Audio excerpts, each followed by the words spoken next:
Okay, can you hear me now? Am I there now? I don't know whether to do,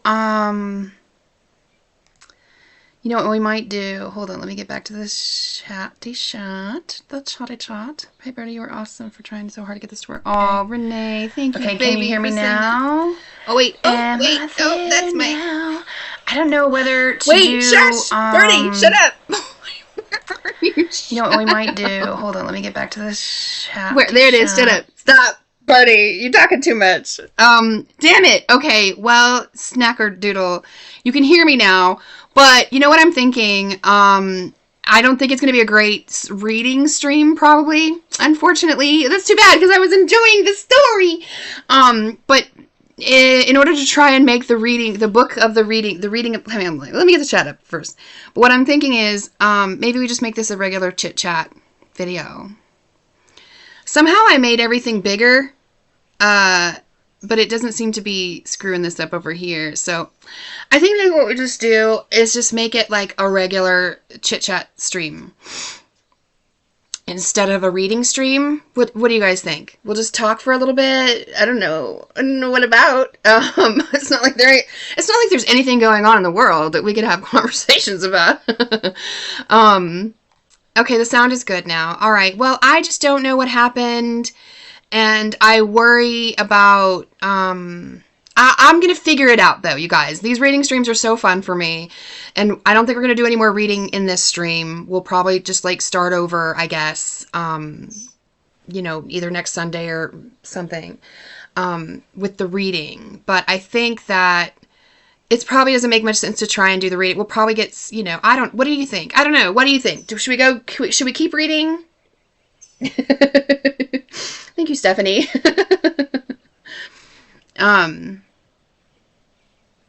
I did figure it out, Bobby. I did, sort of. I mean, am I lagging or anything? Does everything look okay right now?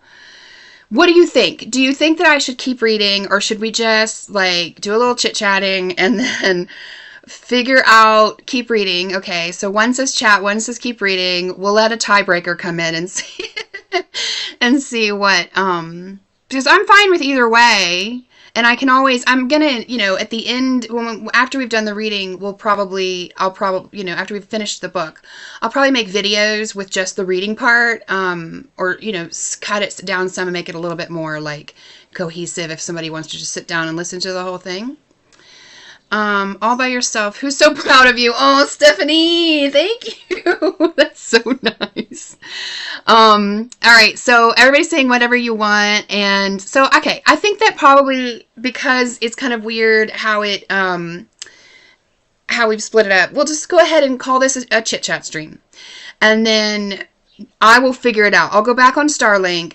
You know, last time what happened was, and I still don't understand how this happened, I had the Starlink set up, and you know how you have to have the Starlink pointing in a particular direction. It has to be toward the north sky, sort of, ish. And when you set the Starlink up, you're using your app, and it shows you whether or not it's aligned the way it wants to be aligned in order to have good Wi-Fi. And when I set it up, this is the last time we tried to do the stream, the thing said it was aligned, and it was great and fantastic, and then I start the stream, and everything's working well, like it always had before, and then suddenly it dies, and I'm like, what? I can't figure it out. Oh, no, I didn't start streaming, but I, like, set up the stream, and I was ready to go, and then I can't remember what happened. All I know is that, I don't remember whether I started streaming or not, but the Wi-Fi died. And it took me a while to figure out what the fuck was going on with it, and finally I figured out that somehow the app had told me it was in the right position, and then when I went to go back in and try and figure out what was going on with it, it said that it had changed, so that it had moved, and it had not physically moved at all, but I guess maybe the satellites in the sky moved, but, like, is that a thing that's going to happen? Because I had only been streaming. Maybe I'm being really boring right now trying to explain what happened. That wouldn't be surprising. The point just is, like, it suddenly changed position, at least according to the Starlink app. So I'm a little, like, hesitant to trust it too much now, because what caused it to do that? Will it do that again? I don't know. So that's why I was trying to use Sharon's Wi-Fi this time, also because I only have, like, a limited amount of Wi-Fi. Anyway, long story short, I was worried about trying it, but now that we know that Sharon's Because I do have sometimes where it will buffer when I'm trying to use Sharon's Wi-Fi. So it's got to be that I'm just going to use Starlink next time and hopefully fix it better. Fix it better next time. Because I didn't fix it enough. Did you not listen? Did you not hear any of the reading? The satellite may be moved. Yeah, that's what I think too, Bobby. But like, it doesn't make a lot of sense. Oh, thank you, Lori. It doesn't make a lot of sense. I'm sorry. I just got totally, like, my brain just went totally blank. What were we talking about? Oh, right. Why it would say that the Starlink itself, like the panel itself moved. Anyway, whatever. How am I enjoying house sitting? Girl. I love it so much. You know, yeah, I needed it so bad because I really had like gotten to the point where like everything in the van made me want to scream. Like if I have to carry one more bag of poop. I was so frustrated. So I really needed a little moment where I have access to a microwave and a flushing toilet and like, you know, just like all of it. And air conditioning if I need it, although I haven't needed it. It's been like quite lovely here. I think I've only turned the AC on once for a short period of time. But when it gets hotter, I will have access to an air conditioning as long as I'm here. So it is brilliant and beautiful and amazing. And I couldn't love it more if I tried. But, you know, it'll be a good little break. And then once I get back into the van, you know, I'm hoping that like after you've had a break from work, you go back to work and it's like, it's kind of sucks when you get back into work, but like you're more refreshed and it's not quite as frustrating. So that's what I'm hoping, that just having this little break will, make it easier once I get into the van and I can carry 10,000 more bags of poop without wanting to cry. And then maybe that 10,000 first one, I'll need another break. Sorry about all the poop talk, but it is kind of my life.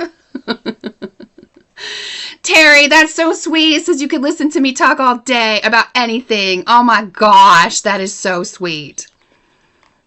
Been here since 11 and didn't see you appear until 11:18. Okay, so yeah, all right. Well, we're definitely gonna. That's too bad, man. I'm bummed. We're definitely gonna have to figure something out with that. Anyways, yes, Bobby, I am absolutely having a respite. It is good. It is good. I don't know what I'll do from here. I guess it depends on, because I don't know exactly when Sharon's going to come back, but she said somewhere between probably a month or 2 months.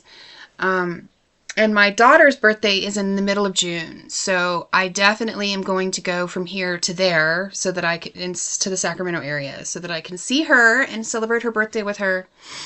And then I don't know after that, you know, north, I guess, to get away from the heat.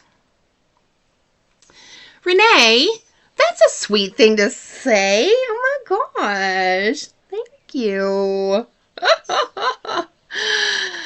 Oh, so, yeah, I don't know. What do you want to talk about anything, or do we want to try to do, I don't know what to do. I'm conflustered. I'm conflustered and confabulated and conflustered. Ooh, big birthday fun. Yes. Yeah, she's turning 20. You guys. She's turning 20. I can't believe it. I just can't even believe it. Life is the weirdest freaking thing, you know? Like I just watched one of the weirdest things about life, if we talk about weird life. One of the things I find very interesting is how rewatching a movie from a long time ago can really make you see how much your brain has changed. And my point is this.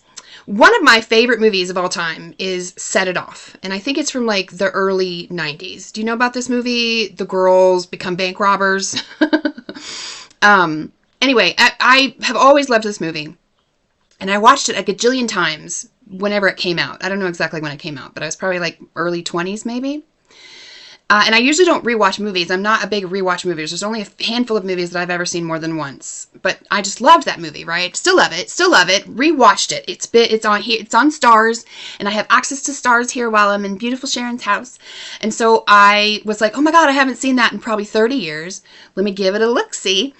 And it still holds up, right? It's still a great movie. It's a well done movie, like as far as pacing and character development and all of that. But I have a couple of things about it. So first of all, okay, has anybody actually seen the movie? Because some of the things that I was thinking is like it could have been better if like they would have changed the ending a little bit. But no, that's not the point. That's not the point. The point of this is like how different my brain is now. Because back then, so one of the characters is named Cleo.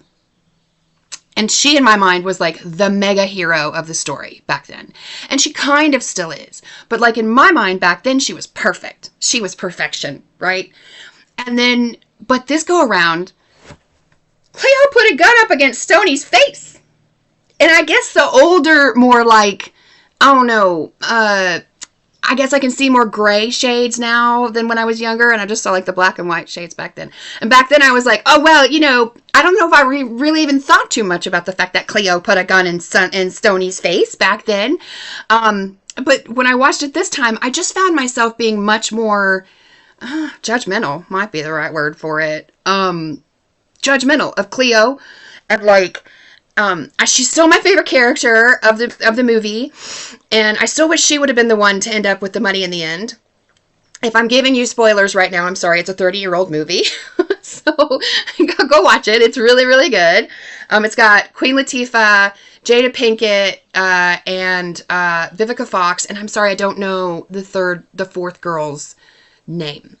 Anyways, really good movie, but it was just so interesting to see how different my mind was this time, and how back in the day it was like Cleo was perfect and they all were justified in everything they did in my mind. But now I was like, first of all, Cleo put a fucking gun in frickin' Stoney's face. That's not cool, Cleo. What the hell is wrong with you? And second, okay, here's the thing that really, really surprised me. Because first, mostly I'm ACAB. Mostly I'm, maybe not all cops are bastards, but a freaking good lot of them are. And I'm usually not team cop. Just usually, mostly not. But I'm also not team blanket everybody with the same blanket, right? So, like, you can't just say all cops, really. You can say most cops, though. I'm more MCAB than ACAB, I guess. But in the scene where, a couple of scenes where Cleo just starts spraying bullets indiscriminately into, like, groups of people and cops, it was just really interesting to feel my reaction to that. Because, again, 30 years ago, I would have been like, get him, Cleo, that's right, stupid little... But this day I'm like, okay, cops are bastards for the most part, but like some of them are probably okay. And Cleo, why are you doing that? And then also it's a movie, so I'm overthinking it. But it was just an interesting sort of exercise to watch a movie that you haven't seen in a long time and see how your life's experience has changed how you looked at the movie and react to it. And I just reacted super differently to it this time. But it's still great. It's still one of my favorite movies. It still very much holds up in my mind. It was just interesting. It was just an interesting thing. Bobby says, watch movies at different stages in your life. And it's very interesting. It is. Renee says, not judgmental, just more critical thinking. Yeah, I mean, I guess so. And I guess that's really the gist of it, right? Just that as you get older and you sort of experience both sides of these different issues and stuff, you kind of, I mean, obviously you change, right? It's very obvious you're going to change, but it's just like, I don't know. There's something interesting about that, did I lose you guys again? Now I think I may have lost y'all again. Hold on, let me go look. No? Maybe you're still there? I don't know. I can't tell. Well, snickerdoodle. I think I might have lost y'all again. Oh, wait, there you are. Fried green tomatoes. But I can't watch it now. Okay, see, now that is one movie that I watched a lot. I watched a few times back in the day. Loved that movie. Also one of the best movies ever. I don't remember. I need to rewatch it now.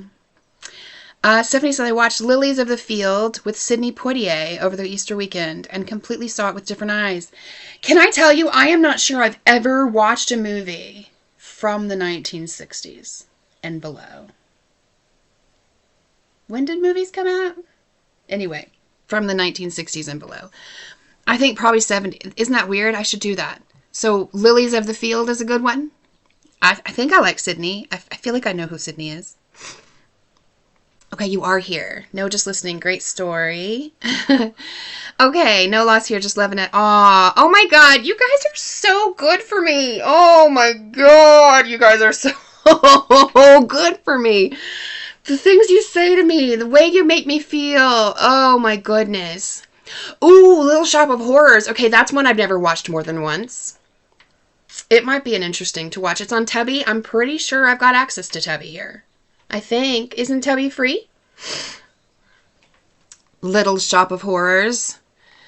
Yeah, I would watch that one again. It's so funny, though. Like, music seems to never change.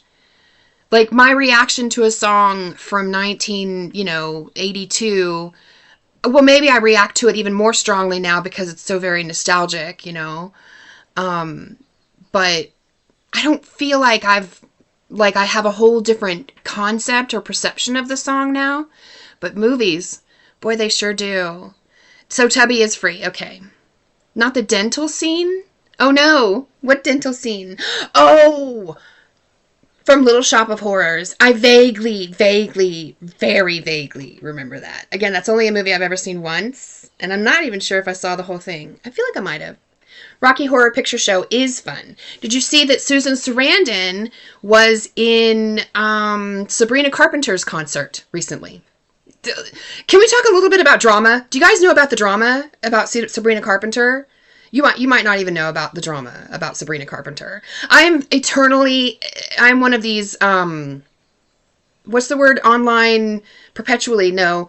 Extremely online. No, there's a word for it. Where I'm just online all the time. I'm online. I'm either staring out the door or just out the window at something regularly, or I'm probably going through Twitter. That if you want to know what I do with the vast majority of my day, I'm probably staring, trying to get myself to go do something. Maybe starving, and I want to go get myself something to eat, but I can't quite get up to go do it. Anyways, or I'm scrolling Twitter. So I am forever online. And there's this big drama going on with Sabrina Carpenter right now, where somebody was doing some yodeling in her show, in a quiet part of her show. And she said, I don't like the yodeling. It's weird. Or why are you doing that? And they were like, it's my culture. And she goes, it's your culture. That's kind of weird. I don't like it. And so people got really, really angry with her because it turns out it was a yodel that is a cultural thing for, I think, Arabic people, and what's the other one? African, maybe? And so people automatically go, okay, she must not like, Arabic people. It was they turned it into a racist thing. And I'm probably talking out my ass here because probably y'all none even know about it, but it just keeps coming up on my Twitter. Not Twitter. Yes, Renee, I know. I shouldn't. I know. I have tried to break my Twitter addiction because, well, Elon, right? And hate him. And I really have tried to I've tried Substack. I've tried, and part of it is just a pure addiction. I admit it. But I've tried Substack, I've tried Blue Sky, I've tried Threads for the thing that Twitter gives me, which is it's a dopamine rush, constant, because you're constantly changing topics as you're going through it. But it's also it really is, as much as I hate that Elon is the owner, just like I hate that he's the Starlink guy, it's unfortunately, it is the only thing that really you can tap into all sides. and see what everyone is saying. And that is important to me, to know even what, like the people who are still diehard MAGA, I still want to know what they're thinking and why they're thinking the way that they're thinking. And it's hard to get that from anywhere else because all the other ones are very much echo chambery. And Twitter did become a lot more echo chambery than it used to be. Okay, wait, I'm getting distracted again. Somebody does know about Sabrina Carpenter. I wasn't all alone here. Okay, that's good. I'll finish that story in just a second. No, you can adore her. In my personal opinion, I think what she did was forgivable. And I'll finish that story in just a second. I kind of trailed off because I thought nobody cared, but no, I'm going to finish it now because I don't remember what we were just talking about. What I got off. Oh, because Twitter.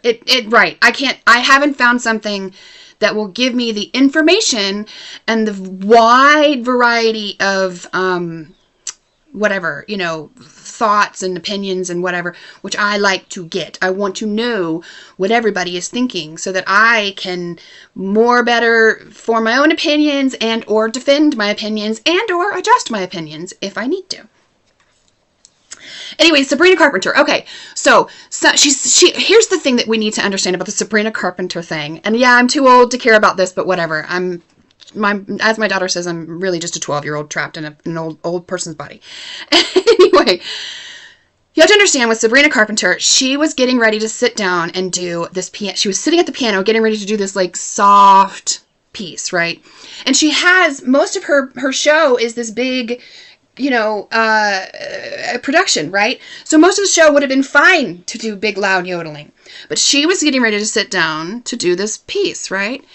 And somebody starts doing the yodel. And she's like, what is that? And they go, it's my culture. And she can't really see into the audience very well. She's like, well, I don't like it. Because I think, in her mind, or maybe I'm projecting or whatever, but in her mind, she was just confused. Why are you doing this? I'm getting ready to do the soft part. I don't think she had any idea that it was anything from any other country. Because when I know for me, when I first heard somebody was yodeling and she said some shit, my immediate reaction was, it must have been that, because we were in the United States, it must have been that, the Appalachian yodeling, the like bluegrass yodeling, like the yodel boy, the yodel boy? And I have a feeling that's probably what she was thinking too. I highly doubt she was thinking, whatever. But I think mostly she was probably just thinking, why are you doing this right now when I'm getting ready to sit down? Now, that being said, should she have said something about it? Maybe not. Maybe not. Maybe not. You're at a concert. Somebody paid thousands of dollars, presumably, maybe, to be there. You probably should let them make the noise, right? But also, I understand why you might be irritated about it. So that part of it, I can understand why you might be a little bit irritated that she said something, or fully understand why she said something. But what I do not understand is why you would automatically say that she must be Islamophobic. For two really big reasons. Three really big reasons. I do not think that she even knew that it was an out of the United States type of culture that we were talking about. Probably. B, she brought Susan Sarandon to the concert with her, specifically as a rebuke to the fact that Susan Sarandon had been largely deplatformed. From what I understand, this was all talked about even before this concert thing, that it was because she wanted to bring Susan Sarandon back in because Susan had been sort of deplatformed because of her support for Palestinian people. I think she was also kind of sort of deplatformed because of the Green Party situation and how she had something to do with Hillary Clinton. Anyway, that's a whole nother thing. I have mixed feelings about Miss Susan Sarandon myself. But Sabrina brought her on as a rebuke to the fact that she had been deplatformed over the Palestinian thing. Sabrina has donated to the Palestinian Children's Fund. I just think it's wrong-headed to assume that she's Islamophobic because of that particular situation. That's my thought on that. Exactly, Stephanie. I think she's entitled to not want yodeling through a soft piece. And I do think it's incredibly understandable that she wouldn't have understood that the yodeling wasn't an American thing, an American culture thing. And here's my thinking. If it had been, the boy yodeler that do anyway, you know what I'm talking about, the bluegrass type yodeling. I think that if it had been that kind of yodeling, she'd have gotten no flack at all. and probably people would have been like, yeah, right on, shut up, you know what I mean? So I do think it's interesting that she's getting, I don't know, we just really, really, really want to hate people.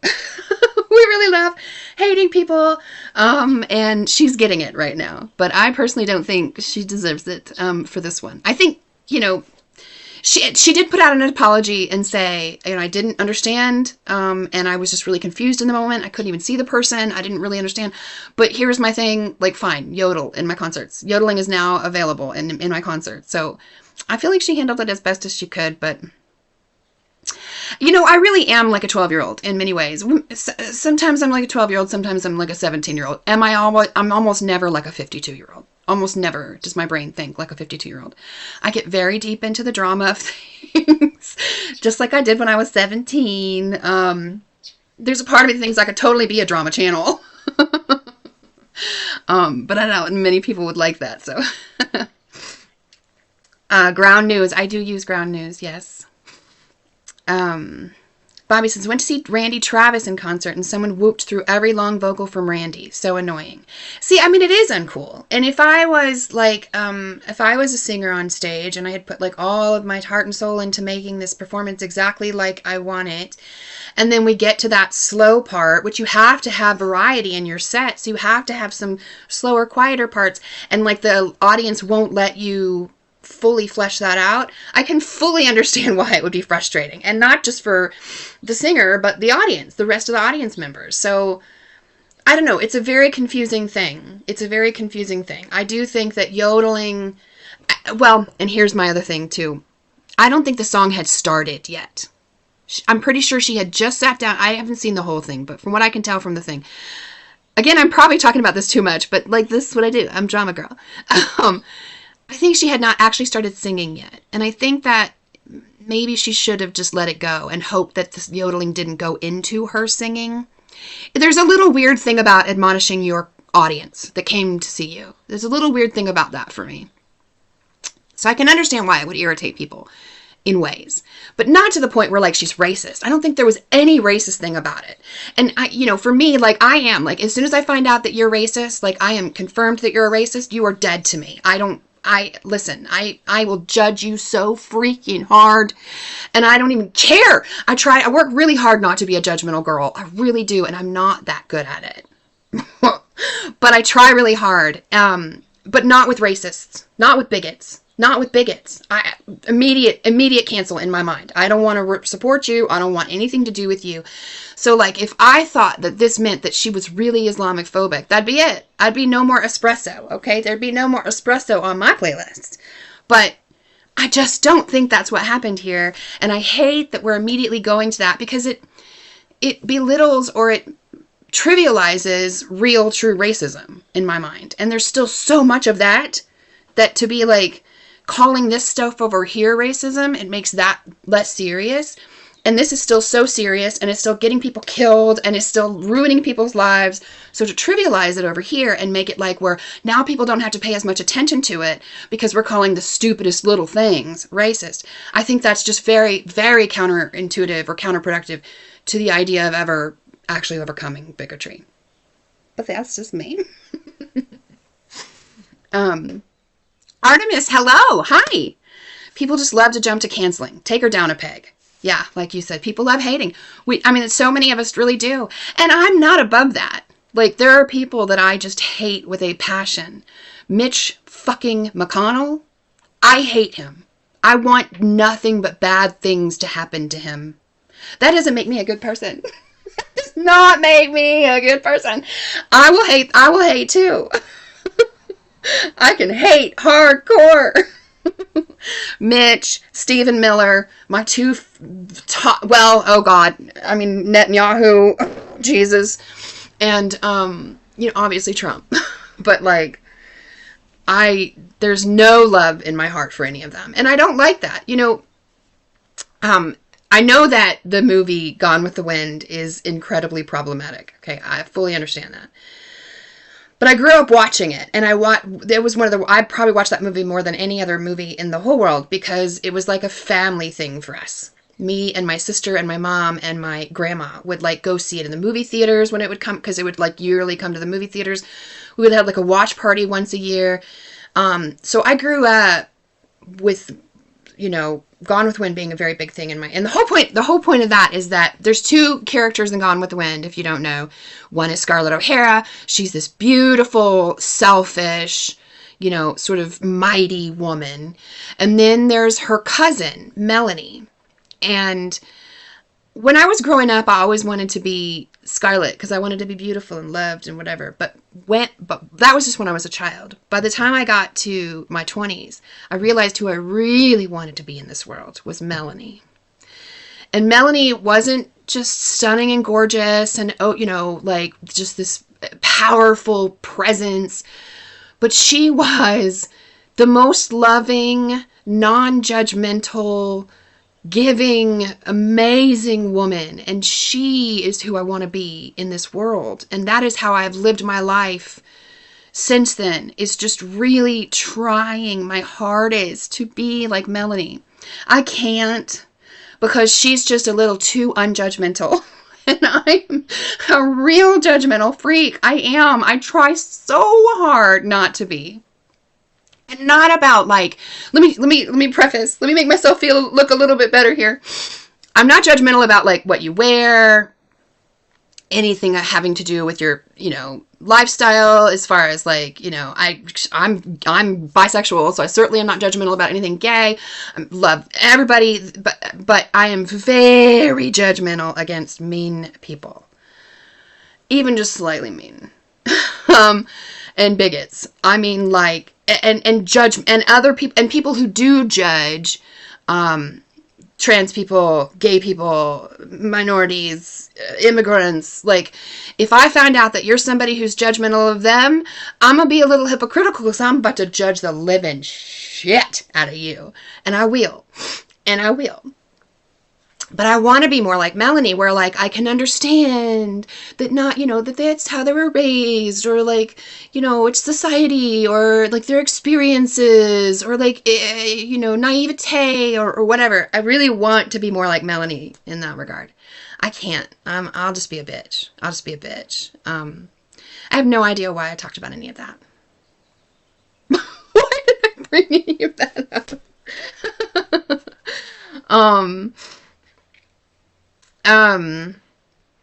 Right, yeah. People who assumed she's racist. Exactly. I've never hated in my life until this current administration. Yeah, Stephanie. I will say that is true, except for Mitch McConnell. I have hated him since he pulled that shit with the Supreme Court nominees while Obama was president. Oh, God. It doesn't hurt me at all that he is suffering right now. There was a thing going around on Twitter for a while. They thought maybe he was dead because we ain't seen him. I hope not. I hope he's just suffering. I told you I am not a very good person. But, there are parts of me that's a very shitty person.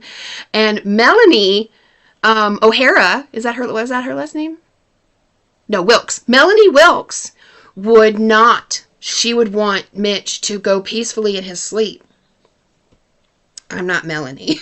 I'm not Melanie because I want Mitch to suffer. I hate the fact that he might die without any consequences whatsoever. It makes me sick. Yeah, I don't like him. He is a direct result, like losing Roe v. Wade, direct result of Mitch McConnell's bullshit shenanigans. Hypocritical, lying, bullshit shenanigans. Sorry, I hate him. Can you see it in my face? I hate him. I just think he's one of the most harmful individuals to ever live. Maybe not ever live, but to our country. Okay, so he was the first, and then Trump came along. And then Stephen Miller showed his stupid little head. So there's a lot of hate going around now. I gotta admit it. Bobby says, there are far worse things to do in life than judge an asshole. I mean, listen, I'll take it. I'll take it. Because part of me wishes that I could be, because I do understand. Like, logically, I do understand that I don't know. It's such a big topic. Did y'all hear the thing about the chimpanzee thing recently? So you know how we have our two closest DNA relatives are chimpanzees and bonobos. They're two types of apes that look almost exactly alike, but they act incredibly, incredibly, incredibly different. Chimpanzees are more like us in that they're very aggressive and territorial and patriarchal and blah, right? They fight all the fucking time. Bonobos, on the other hand, just as related to us, and yet they are a matriarchal society.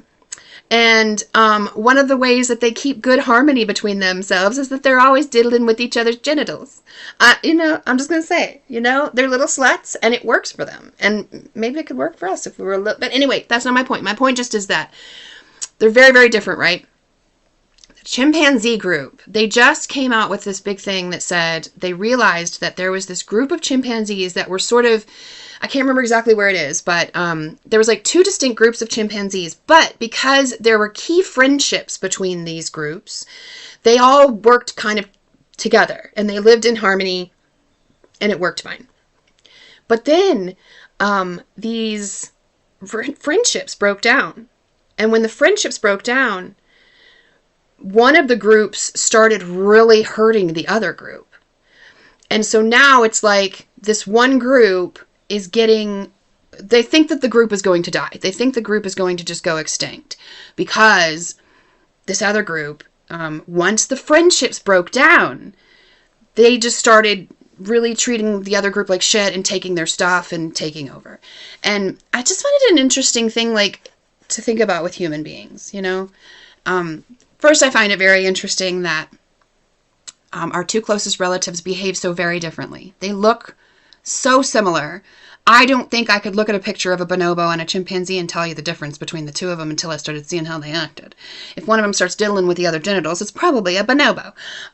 And if one of them starts baring their teeth at everybody, it's probably a chimpanzee, And I find that really interesting just because of how close our DNA is to them and how we can kind of almost be split up into groups like that, right? Like there's the big group of us that always sort of end up in power, the one that wants to be aggressive and take other people's oil and, whatever. And Democrats are just as bad as Republicans at some of that shit. So I'm just saying, like, there's a group, and I'm not even talking politically, I'm just saying there's a group of us, you could put us in two different buckets. One bucket is a very aggressive, power-hungry, selfish group. And then you do have a lot of us in a bucket that is more about, can we all just live on this earth? I mean, we only got the one earth, and like, we're all here, and like, we all have thoughts and feelings, and we all matter, and can't we just like, I don't know, get along? And then to see how that chimp group is working in a lot of ways like human groups do, right? Like we were okay with some of the thing, but then as soon as some of the relationships start breaking down, well, and a lot of it is just power in this particular situation. And some of it is too, like with, I don't know, I'm getting too political maybe. But that's, yeah, it's just an interesting, that whole thing is crazy to me. And like, how can we be so similar and yet so different and yet so like, we're just animals, right? I guess that's my point. That we're just freaking animals. And we somehow put ourselves above them like we have because we can make technology. Somehow that makes us better. But no, we're just a bunch of fucking chimpanzees going around. Some of us are bonobos and some of us are chimpanzees. And the chimpanzees are going around just trying to bare their teeth at each other and like, this is my land and get off my land. And the other ones are just like, but let's just love everybody because it really would be better if we did that. But we're all just a bunch of animals with technology. It's crazy. Especially considering where the technology is going. Anybody else is as scared of AI as I am? Girls and boys and they friends. I am so petrified about AI now, let me tell you. Oh, Stephanie, give your grandbaby a kiss for me. See you next week. Bye, baby. Bobby says, I've always thought people were split into two different types of intentions. Yes, bonobos and chimps. We are just a bunch of bonobos and chimps. I, very proudly, this might be my most proud moment, I'm a bonobo, y'all. I'm a bonobo.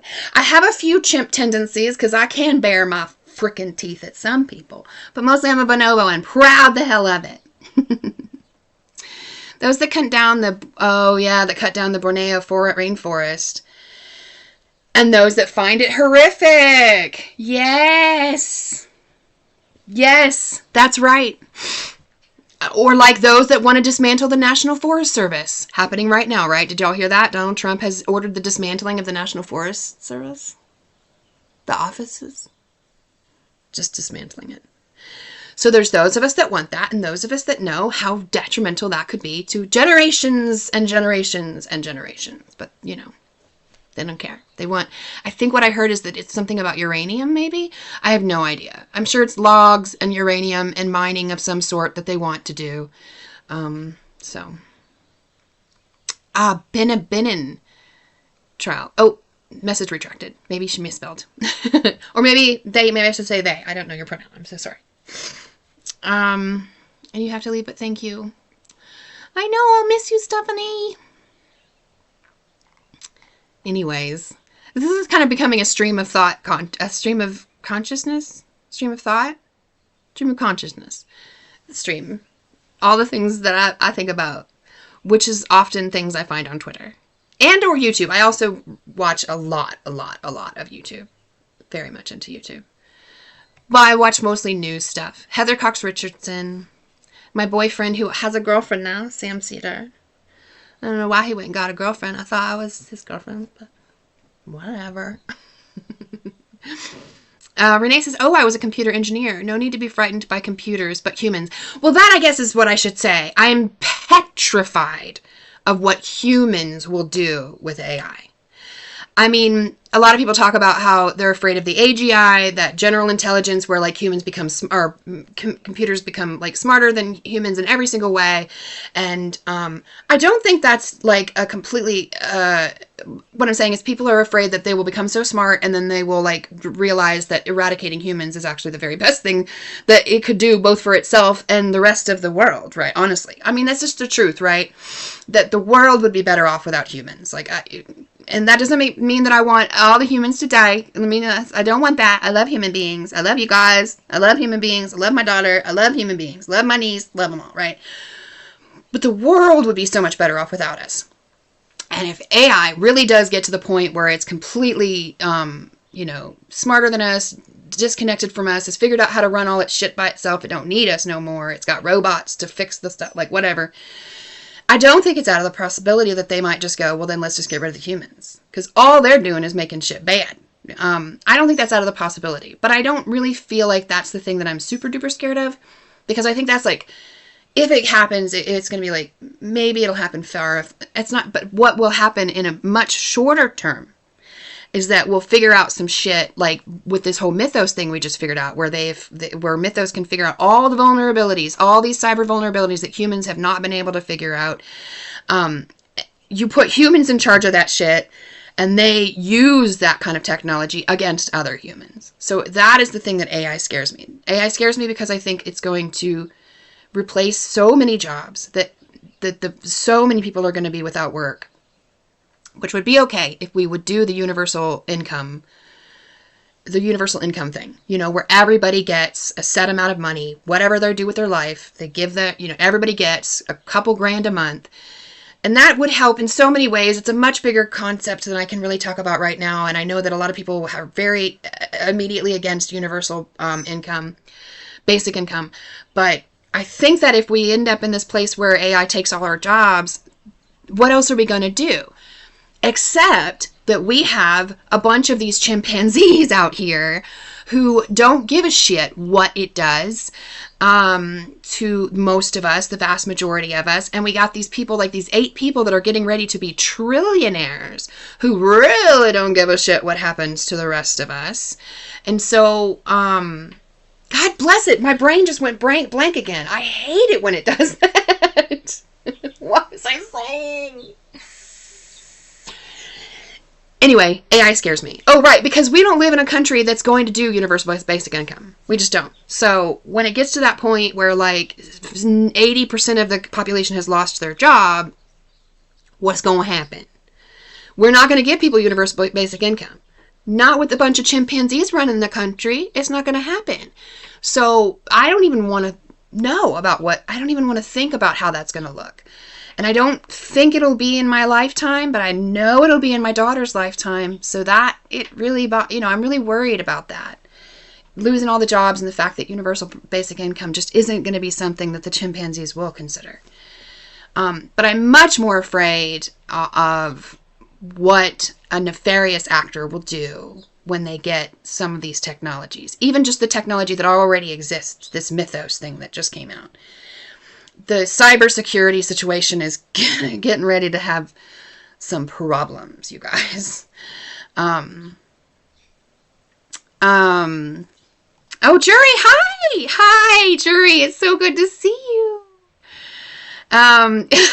It's just going for a bit. We're talking about chimpanzees and AI.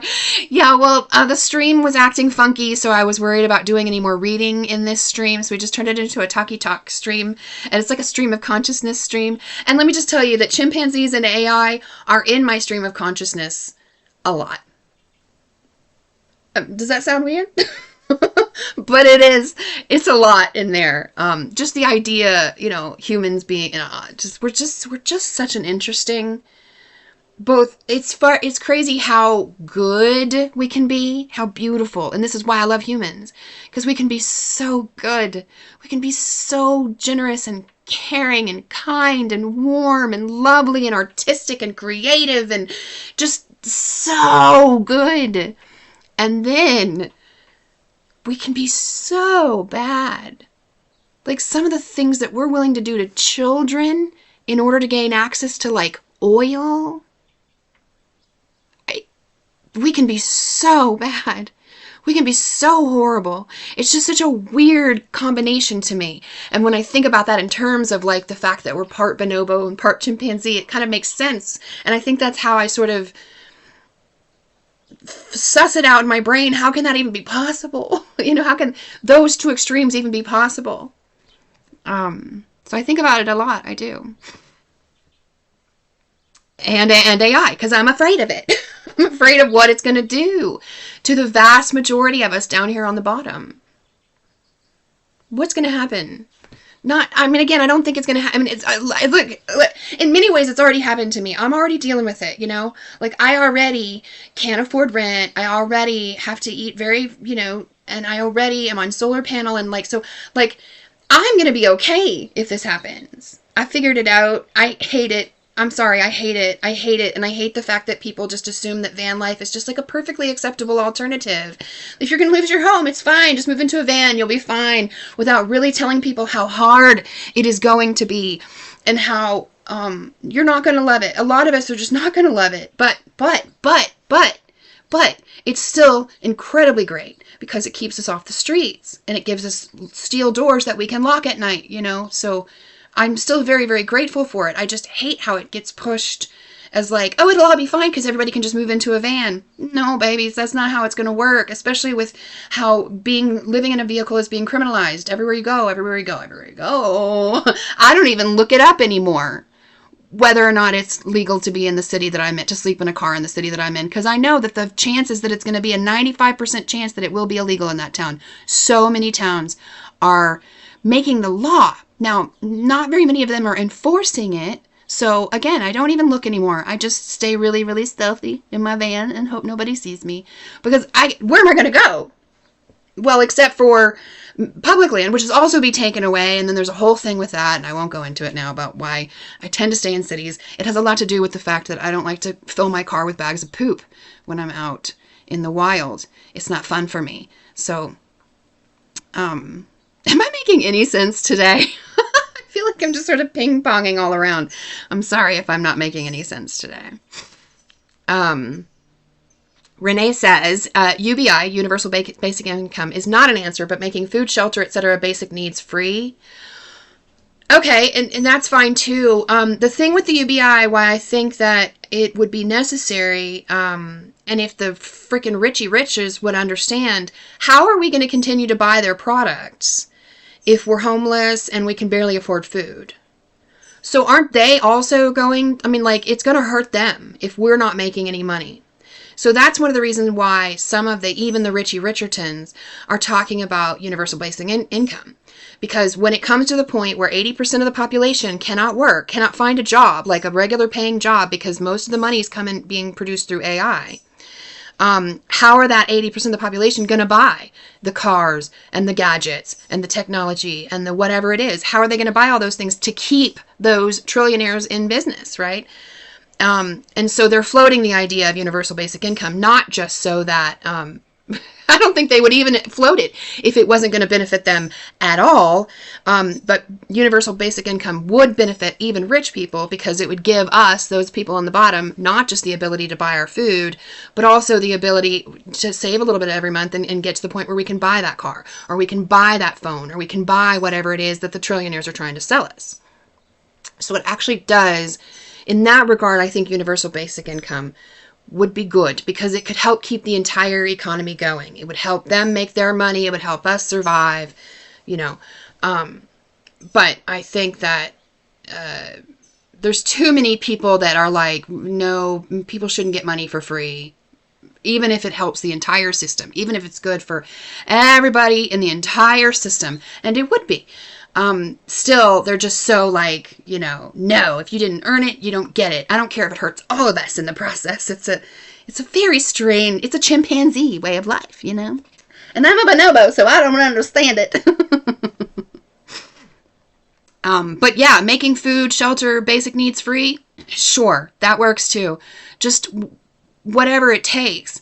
Because, you know, I just watched this thing yesterday about how, like, countries are going to get to the point where AI, because it just is so much faster and better at things like coding, at things like trading, at things like, you know, that anything cognitively speaking, it's going to be so much better and faster and productive than we can possibly be, that countries will start getting most of their GP, I just went blank, GPA, GPI, GP, gross domestic, whatever it is, you know, the money that the country doesn't make, that it's going to be getting most of that from AI. And it's a problem, because then that means that the humans are now just a burden, right? Because the humans are now not the ones being productive and actually adding to the economy, right? Because we can't, because they gave all the jobs to the AI, right? And now they're just a burden. Now so why would countries, particularly fiercely capitalistic countries, why would they do anything to help those people? Because used to, we would help those people because we needed them for production. We needed them to make the money for the country. But when we get to the point, which could very easily happen in the next 10 years, very easily happen in the next 10 years, where AI is producing the vast majority of the income for all of these countries, and now humans, because they're not productive, they're just burdens. What happens then? Because it's not the bonobos in freaking charge. It's not the ones who want unity. It's not the ones who want to make sure that everybody gets a little something, rather than everybody getting this group of people getting everything and all of us getting almost nothing. Like, we're not the ones in charge for the most part. And that's even when Democrats are in office. Look at what's going on right now with the Democrats. They gonna put Kamala Harris up again, y'all. And I ain't got a problem with Kamala Harris, except for the fact that I think we have proven this country is entirely too misogynistic to overwhelmingly vote for a woman, as though what we would need to do to overcome the cheating. Because there's cheating. There ain't no freaking doubt in my mind that there's cheating. So we would need numbers to come out to overcome that, and we are entirely too misogynistic as a country. So we're getting ready to lose yet another election, y'all. At a time when humans are becoming less and less important to the country to even run. I don't know.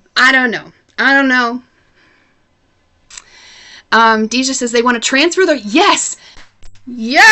They want to transfer their... There are some people talking, like Peter Thiel has talked about it. Has Sam Altman talked about it? They are talking about that, where maybe human bodies aren't what's needed anymore, and we'll just transfer our consciousness into AI robots. Then we don't need shit like food and stuff anymore, right? Like, I don't even know what they think they're going to get out of any of that. How do they think they're going to enjoy the world when most of it is, most of us are gone. All us interesting ones are gone, right? Like, because AI is now doing all the music and stuff now too. Like, by that time, it's so possible that even artists and like none of that. Now, it could go the other direction. I understand that none of this isn't inevitable, but it is the trajectory we're currently on. And we need to change that shit. And the reason why, Deja says, the reason why these billionaire, getting ready to be trillionaires don't give a flying flacknog whether or not all of this bad stuff happens to us is because they don't even think they're going to need their bodies. They think they're going to live forever in the mechanical bodies. And do what? I don't know. I genuinely don't know. What? I wouldn't want that life. I like eating too much. You mean to tell me I get to live forever, but I can't eat tacos anymore? I can't have my morning hazelnut coffee? I don't need to live forever. I need my hazelnut coffee. Hold on, let me go back. Okay, wait, where are we? Hi, Jenny. Oh, Jenny, thank you so much for the chat. I don't know what they're called, but thank you so much for I think a super chat. Jenny says, I think you're a very good, smart, caring person, and I really enjoy your thoughts and reading everyone's good comments here. Oh my gosh, that's so sweet. Thank you so much. Oh my gosh, I love that. Artemis says, I like talkie streams. Nice. I should do more of those, especially now that we're here. Although I don't know how to figure out the Wi-Fi thing, but we'll do that another time. Weird, but also not weird at all. Sure, yeah. I don't even know exactly what you're talking about, but I think that actually kind of applies to a lot of things, so I'm going with it. Renee says, put your heart to rest, Birdie. AI is just the latest threat from those kind of people who are really the only threat to anything. I agree. No, I totally agree that it'll be the humans that actually misuse it. It's not so much AI that's the threat, sort of like how, the gun isn't so much the threat as it is the person holding the gun. But I don't think as many people should be able to hold that gun. I think we need to put some limits on who can hold the gun. Who can hold a gun? We don't have limits on that, and we're not going to have limits on who can use this AI or what AI can do. We have no regulations around it whatsoever. So I know it's just a weapon that will be used by nefarious individuals, but it's a particularly destructive weapon in the same way that nuclear warheads are. And maybe we handle it sort of right, like how we sort of handled the nuclear thing, and we ended up not having it destroy us yet. But it's still just a really scary weapon, and if it falls into the wrong hands, I think it could be the end of humanity. I mean, it could be the end of a decent way of living for humanity anyway. It could drive us, into some really scary situations. So I'm scared of the humans who control the AI, but I do think the AI is extra scary because it's just an extra scary weapon. And so are you, Jenny. Yes, Renee says, so are you, Jenny. Hell yeah. Renee knows. Jerry, it's so crazy to me that the only place you can live in is a van, and then that is not allowed. It is really mind-boggling. And I didn't realize I knew it was a situation. I knew it was kind of a bad situation, but I didn't realize how bad it was until I was in not Port Townsend, but Anacortes in San Juan Islands, and I was telling everybody, you can be a van lifer here, it's fine, because I couldn't find anything in the laws. And then, oh gosh, I can't remember, it was one of you lovely folks who found the code that said, indeed it is like technically illegal. And when I found that in there, and then it helped me sort of find, looking in future places, because I used to have a habit of every place I was going to spend the night, I would look up and see what the laws were. But they're hard. Sometimes they're hard to find, like they were in Anacortes. So I've started like really, really looking, and in the vast majority of towns that I would look up, it was illegal. And like I said, I don't know how really enforced it is, but the law is on the book and can be used, if you get the wrong cop who's in a bad mood, or a power trip, or just hates homeless people like a lot of people do, or whatever, that they can use it against you. So not only can they use the laws on the books there against you, which usually just means some sort of big fine. Some places like Flagstaff and Sedona, it's jail time. They'll put you in jail if they find you and you're sleeping in your car at night. Most places it's just a fine. But either they'll use those laws that are already on the books, or depending on who they are, you get some MAGA jack and they will use the executive order that Trump put out that allows them to put us in jail. Again, this is not something that I'm actually seeing being enforced. So thank God it doesn't seem to be a thing as scary as it looked like it might be when that executive order first came out. But they're there and can be used. And so that is scary. But I got so tired of being scared all the time and so tired of spending hours trying to look up and then almost always finding that, yes, technically it is illegal to sleep in your car on a public street, that you can only sleep in your car. Most of these places, you can only sleep in your car if it's on private property and you have permission from the owner to be there. So like if you had permission from the Safeway to be in the parking lot, then it's legal. But you're not going to get permission from the Safeway to be in their parking lot. Not even Walmart lets you be in their parking lot. 90% of the time now, Walmarts don't even let you stay in the parking lot overnight. Cracker Barrels are closing down left and right, so we don't have those places. Rest areas, a lot of rest areas. Well, first of all, the vast majority of rest areas in California have just been shut down. They're just closed. They're just closed. There's 99% of them are closed. So you can't. But they all have rules too. Sometimes the ones in California are like 8 hours. So that's cool. But there's a lot of states where you can stay for 8 hours and sleep. And that's fine. Well, some of them say, but you're fine. There are some states where it's like a 2 or 4 hour limit. Anyway, my point is just that I got so tired of it that I just don't even look it up anymore. I just assume wherever I am it's illegal and I'm breaking the law. But what else am I going to do? I'm just going to be really quiet and sit in the dark and not have, I just listen to, once it gets dark, I just turn off all the lights and I just have my phone for light and I put my headphones in so nobody can hear me. And then the only way I can really get busted, because I can't usually stay quiet for long and I'll end up starting to talk out loud and not realizing that I'm talking out loud. And then I'll realize, oh wait, somebody might walk by and realize that I'm in the van. And so I just stay really quiet as I can at night. And I don't even look it up anymore. I just assume I'm breaking the law, but I don't know what else to do. I don't know what else to do. It is a very weird thing to criminalize homelessness the way that we do. When you combine it with the fact that we are forcing so many people into homelessness with our unregulated economic system. Living in fight or flight, 14 days at my place in Sequim. What do you mean, living in fight or flight? What do you mean by that? At your place in Sequim? Am I saying that right? Because I used to call it Sikkim, and then I think I found out that I was wrong. Anyway, but what do you mean by that? Jenny says, my mom is borderline, and my brother and I have said since we were kids that she acts like an angry chimp when she snaps. We are! I mean, we are just so much hairless apes. It's so funny. We are, and where we put ourselves like on the totem pole of importance is so crazy because we're just a bunch of hairless chimps. Or apes. Because some of us are bonobos, okay? Maybe I just say that so I feel a little better about the whole situation. But we're just a bunch of hairless chimps going around, or apes going around, like, and yeah, your mama probably, I love that. Bobby says, all of my blue-collar jobs I had when I was younger are gone. Like, which ones? Tell me what you mean. Oh, it's so scary. Jenny, at jury, okay, so you're to jury, okay. Bobby, I've always said I don't need $22 an hour. I need affordable rent, groceries, transportation, affordable mortgage even, affordable health care. Right. Yeah, I don't need a lot. I really don't. Like, I would be, do you know how luxurious my life would be if I just had, like, a little freaking shed that I could move into in somebody's backyard?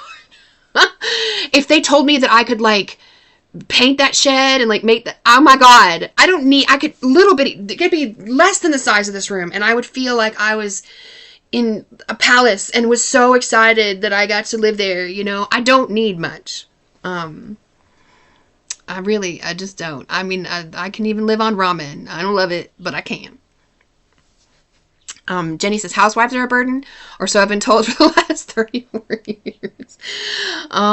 Yeah, until somebody doesn't get the laundry done, then all of a sudden you're important, right, baby? Let's see. Wait, where was I? Oh, I missed. Oh, sorry. I think it scrolled down on me. So now, here we go. Okay.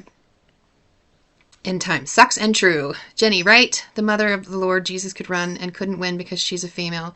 That's exactly right. Mary herself could come back and run. And so many Christians would just not vote for her because she got a vagina. I mean, it's really just that simple. I just think that it is so silly to run Kamala again. And I don't hate Kamala. I mean, I think that she made some mistakes that cost her the election. You know, she certainly should have put some daylight between her and Mr. Biden, especially on that Palestine thing. But I don't hate her. It's not like why are we going in to lose again already? We're going to put Kamala and Gavin Newsom up. Those are our two big heroes of the left. Kamala, who was fine with the way Israel was treating Gaza, or at least said she was, and Gavin, who was fine with raising homeless camps, hates homeless people everybody as much as Trump does. And those are our two big heroes. I mean, Gavin has a better chance of winning because he's a white dude. So there's that. And he'd be better than J.D. Vance or whoever the right's going to put up. But, I mean, I'm tired of this lesser evil situation, but there's really no getting around that. We're always going to have the choice between, who's the lesser of the two evils, but I just don't see Gavin or Kamala. We need somebody to come in here. We need a, who was it that did the New Deal? I'm blanking on his name. Was it Roosevelt? No. Is that right? Who was it that did the New Deal? We need somebody like that. And we don't have that in Gavin or Kamala. Gavin or Kamala just want to bring us back to where we were prior to Trump, which I lost my house. No. Who was president when I lost my rent, when I lost my apartment? I don't remember. It was probably Biden, I think, though. I think it was Biden. Yeah, I'm almost certain it was Biden. So it's not like, going back to pre-Trump war and pre-Trump days, it's not going to do anything. It's not going to help a lot of us. It'll help some of us. It'll help some of us. It's lesser than two evils. Okay, I get it. And yes, if we get to the point where we have nominated, past the primaries, and we've nominated one of those two people to be our presidential nominee, I will vote for them. I don't care which non-Republican, frankly, that we put up, I will vote for them. But not in the primary.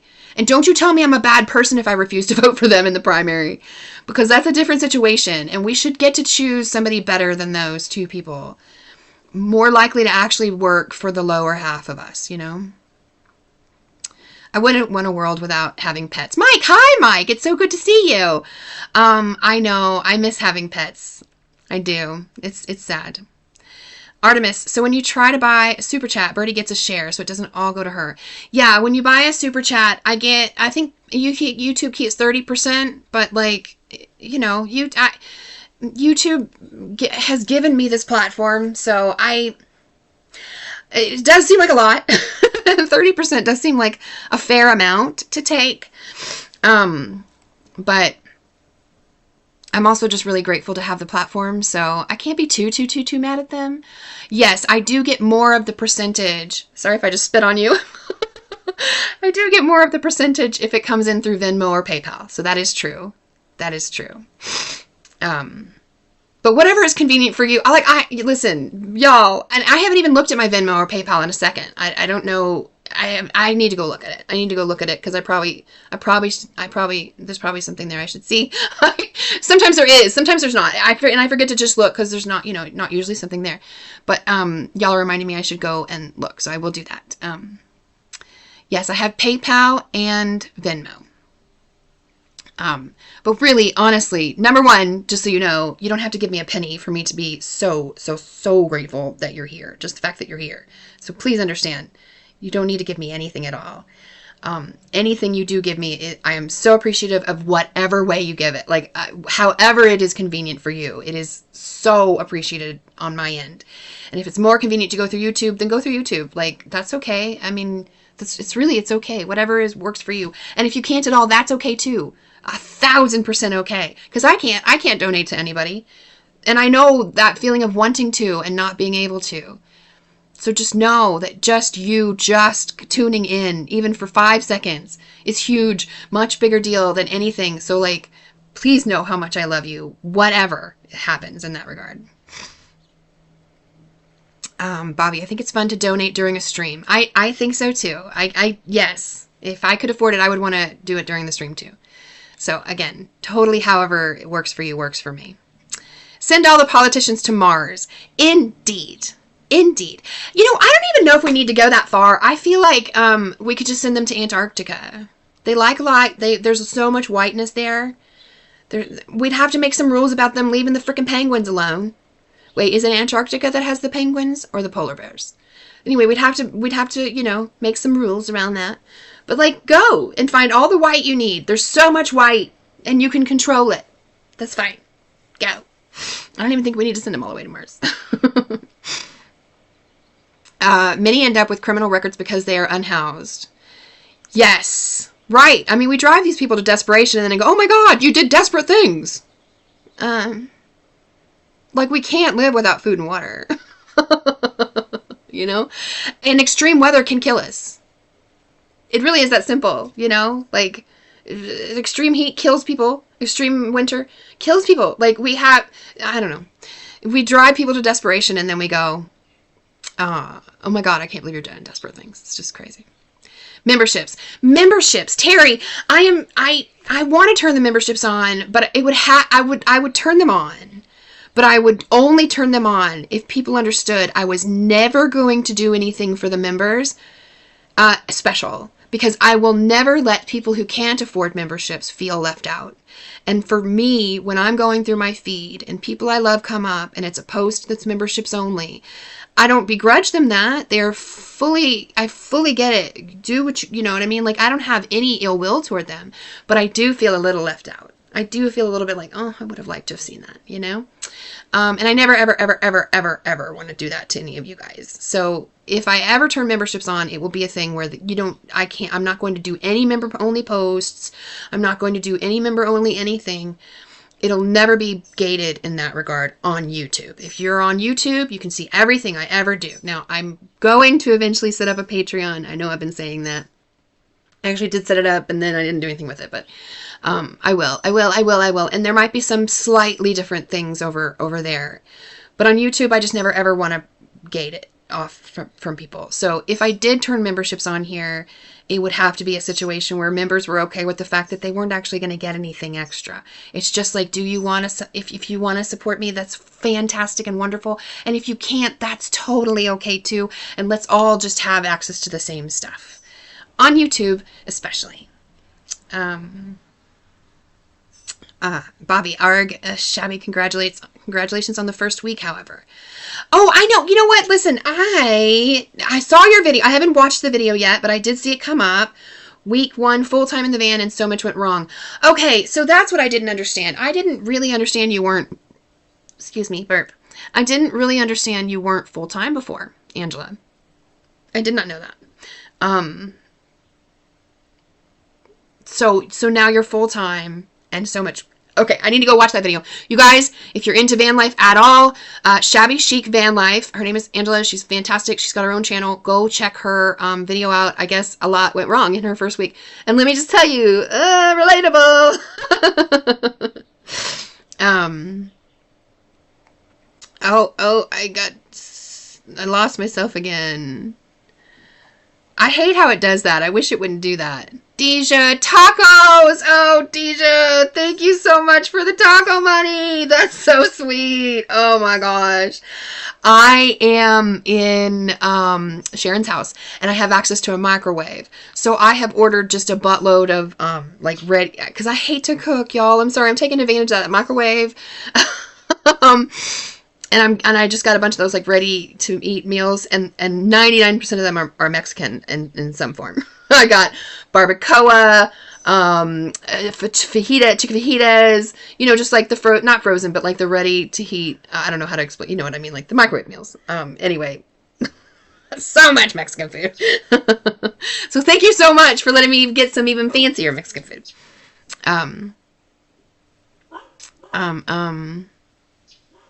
Wait, wait, hold on. Oh, wait, I'm missing important things. Let me go back up. Okay, congratulate, they're done. Okay. Renee, hope week 2 is so much better. Me too, Angela. I need to look that up. Hairless apes. Living in financial security keeps you in fight or flight. Oh, yes. Staying still and feeling safe helps you get out of it. Yeah, that's what I was talking to Sharon about it, and I was like, that's really all I really want, is just to be able to sit still.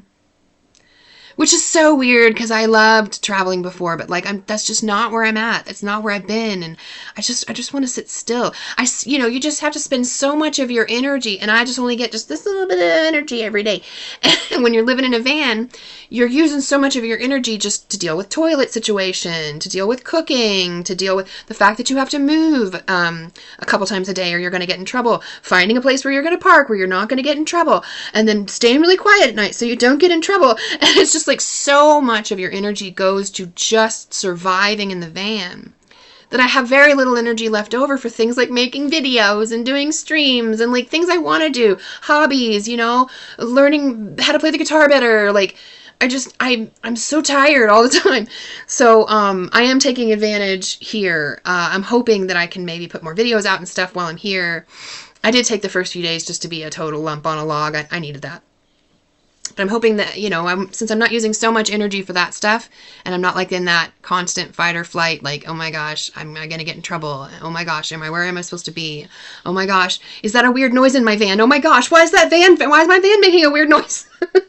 Just constantly. But I'm not having to deal with that right now, or for the next at least couple of weeks. So we are taking full advantage of that. We just want enough. Right. We just want enough.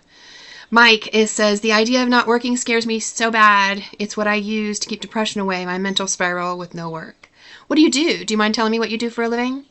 I miss working so much. That's one of the things I think people do not understand about folks that can't work for whatever reason, whatever their reason is, usually some sort of disability, right? A lot of people think, oh, we're so happy about it. But like, no. The first little while of not working, I'm sure is great. Probably was great. But that's so far back in the memory now that I don't even remember it, because now I am just so freaking bored. Like, y'all have no idea. Boredom is probably one of the hardest things I deal with, because I have so much trouble initiating tasks of any kind, including tasks that I want to do, very, very, very much want to do. So I end up just sitting and staring or going through social media because it's like something I don't really have to initiate. I don't really have to think about it. There's no preparation involved. And I just get so bored. And I used to be able to alleviate that with video games. Video games is not working anymore. I'm still bored. I just want to be a productive human being that is not bored all of the time. And in the fact that if I could go to work, it would take care of that situation, and then it would also give me a little bit of money so maybe I could go rent a room somewhere. And the fact that I can't do it, I don't, oh my God, I can't understand it, and I can't make myself, and I don't understand why, and I'm so bored all the time, and I can't fix it. Like, it's the weirdest thing. Anyways, just like, I would love to go back to work and have what you have, something that helps keep the depression away, something that helps make me feel like I did something that, so when I did sit down at the end of the night to do nothing, it felt earned, and it was so, when you earn that rest at the end of the night, it feels so much better, and you really feel it so much more than when you didn't do anything all day. You've been doing nothing all day, and now here you are still doing nothing, and I don't know how to chat. Anyway, I miss working. Like I would, how much, I feel like even just going back to work in like a fast food restaurant would be so much fun. I'd have people to talk to, and I'd feel so productive, and I'd get a paycheck at the end of the week, and when I'd get home, I'd feel like I earned that rest, and oh my gosh, like I never would have thought I could be somebody who would go, yeah, I wish I could go back to work at McDonald's, but y'all don't know how bad I wish I could go back to work at McDonald's, or I'd probably go to Taco Bell, actually, because I really like Taco Bell. Ooh, have I seen the Lego videos from Iran? Yes. And let's just get clear that Iran, the Iranian government, they ain't fantastic either. The Iranian people, lovely. I've heard nothing but amazing stuff from the Iranian people.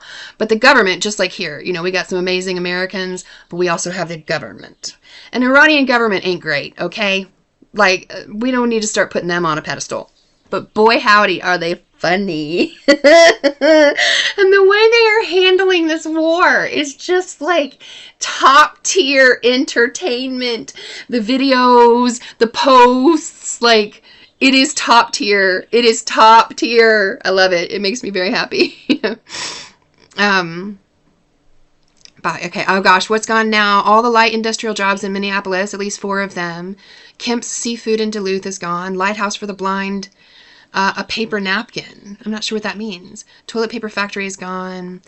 I mean, that's so sad. It's just, and a lot of it's getting automated, and it's so sad that we're automating things. I don't know. Anyway. Secretary Pete. What's his last name? The gay one. I can say that because I'm half gay. I can't remember his last name. He is an interesting character, and I think that he would be certainly better than, but I'm just really fed up with these corporate Dems. I'm really, really fed up with Democrats who are better than Republicans, but they still don't want to give us health care. They still don't want to really take care of homeless people. They still don't really want to take care of disabled people. Like, they still are fine with the status quo on all of those things. And, it's hard for me to root for them anymore. It gets harder and harder for me to root for them, I have to be honest. But if he's our choice, I'll do it, okay? I'm not saying protest vote. I don't personally agree with, I also understand it more than I used to, so I don't really judge protest votes the way that I used to. But I do think protest votes is what got us here. I do think Trump wouldn't have won the first time without the protest votes. I think the second time there may have been some shenanigans going on. And so he might have won no matter what, with like what Elon was doing, whatever he was doing. I do think there was some shenanigans, okay? So, I don't know. Why can't our 2 countries have basic needs, medical, housing, food, etc., covered? Not necessarily full-on socialism, although I'm all for full-on socialism, okay? But just basic needs. Those who can will, those who can't will be okay. Yeah, it's a really simple solution, actually. And we are more than well off enough to do it. All of us first world countries are more than well off enough to do that. But we have people who, like, literally just are so excited to get to being a trillionaire. Like, that's all that matters. They just want to be a trillionaire, Or have the dream that maybe one day they could be. The granary CHS in Superior is closing. Wow. All those jobs with a high school diploma. Oh, that's so sad. Deja, my beautiful man, friend, love. Sorry. What? Human. Just human. I'm so sorry. I love you. You know I love you. I'm not perfect. I forget sometimes with the language, but I really do mean to get it right. Heart of Gold, hi! Right wing, left wing are the same bird. The world's a stage. It's a club we're not invited to. We're just peons and commoners. I don't think they're exactly the same. I don't think they're exactly the same. I do things like Roe v. Wade, and, there are certainly differences, but they're so similar that it's, kind of hard to tell them apart sometimes. Especially when it comes to things like unregulated capitalism and healthcare. And then also the thing like, I just remembered that thing about Gavin Newsom talking about how we need to be talking about normal cultural shit. And he was like saying like we should stop like really talking about our trans brothers and sisters and they friends, but like screw that. No, absolutely not. We ain't leaving nobody behind. You know, I'm so not on board with that. Okay. Attention and support are the most valuable. Pangophiles. Pangophiles? I don't know that word. Shaming people for surviving. We do that a lot. We love to do that a lot. Why does the thing keep scrolling when I don't want you to scroll? I wonder if I made it longer, if that would help. Does that screw y'all up? Seeing it? Okay. Let's see. Basic human needs are alright. Okay, here we go. I refuse to give 30% to YouTube. They don't need it. Oh, Artemis, thank you so much. That's so sweet of you. Thank you so much. Now I know I need to go in and see. I need to go in and see. Thank you for letting me know there's something there. Don't expect anything extra for being a member. Thank you, Terry. See, that's the kind of membership I could do. That's I think that we can do that as long as like members are truly okay with it. Everybody getting everything on YouTube. Mike says when you set up memberships, you can clearly state what is or is not included in the membership fee. Okay, cool. All right, then we'll do that. We'll go ahead and set up memberships. Or should I do Patreon? I don't know. It's also bright. It's confusing for me. I don't know why. I get confused when I start thinking about it too much. Una says that's a membership I want. It bugs me too a bit, even though I get why people do it. Yes, I have never paid for a membership of one that didn't discriminate. It'd be your first. I'd be your first member. Una. Okay, now I really want to do it. That's so sweet. I love that so much. I love that people be like, heck yeah, let me be a member, but don't keep anything from me. Like, it almost makes me want to cry. That is so sweet because it's just so generous, you know? And I just love that. I just think it's so cool. Okay. Sorry, I'm kind of a titty baby.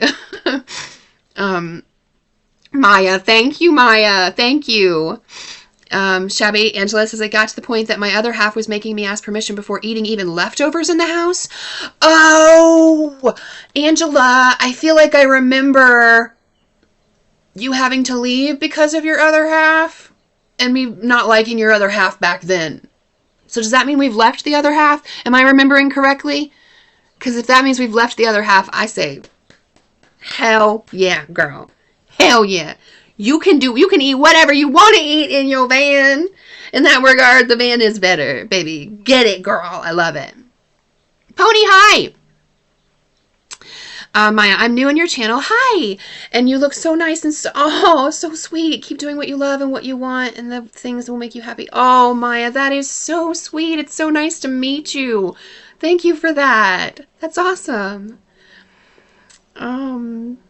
Hope you are being able to. Disabled at 32. Were you able to get on disability? 32, my friend, my baby. I'm so sorry. Pony says, couldn't join for the whole session today. I'm so glad you have a chance to sit still, Birdie. I love the feeling you're finding your work here. Oh, thank you. Thank you. It feels so good. And the microwave is really cool, too. Welcome to the sweetest community on YT. It certainly feels that way to me. I mean, this community is just like, wowza. Absolute wowza. The things y'all say to me and to each other, oh, it's so cool. I'm so grateful. I'm so lucky. Mike, I work with dogs currently. Oh, that's so cool. Oh, who wouldn't love that job? Basically care for them 24 hours a day. Before this, I would work like 3 jobs, so I always had something to do almost every day.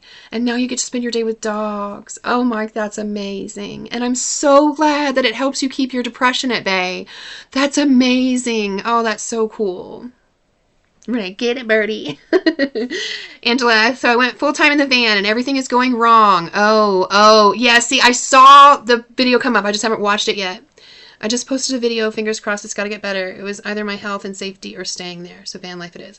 I mean, van life is hard. I haven't watched your video yet, so I don't know like exactly what made it hard, but it is hard, and it is a lot harder than I think a lot of people give it credit for. And it also gets this very grandiose, it gets this wrap of being, this really fun way to live. And there are certainly moments where it is. There are certainly moments where you're looking at something beautiful.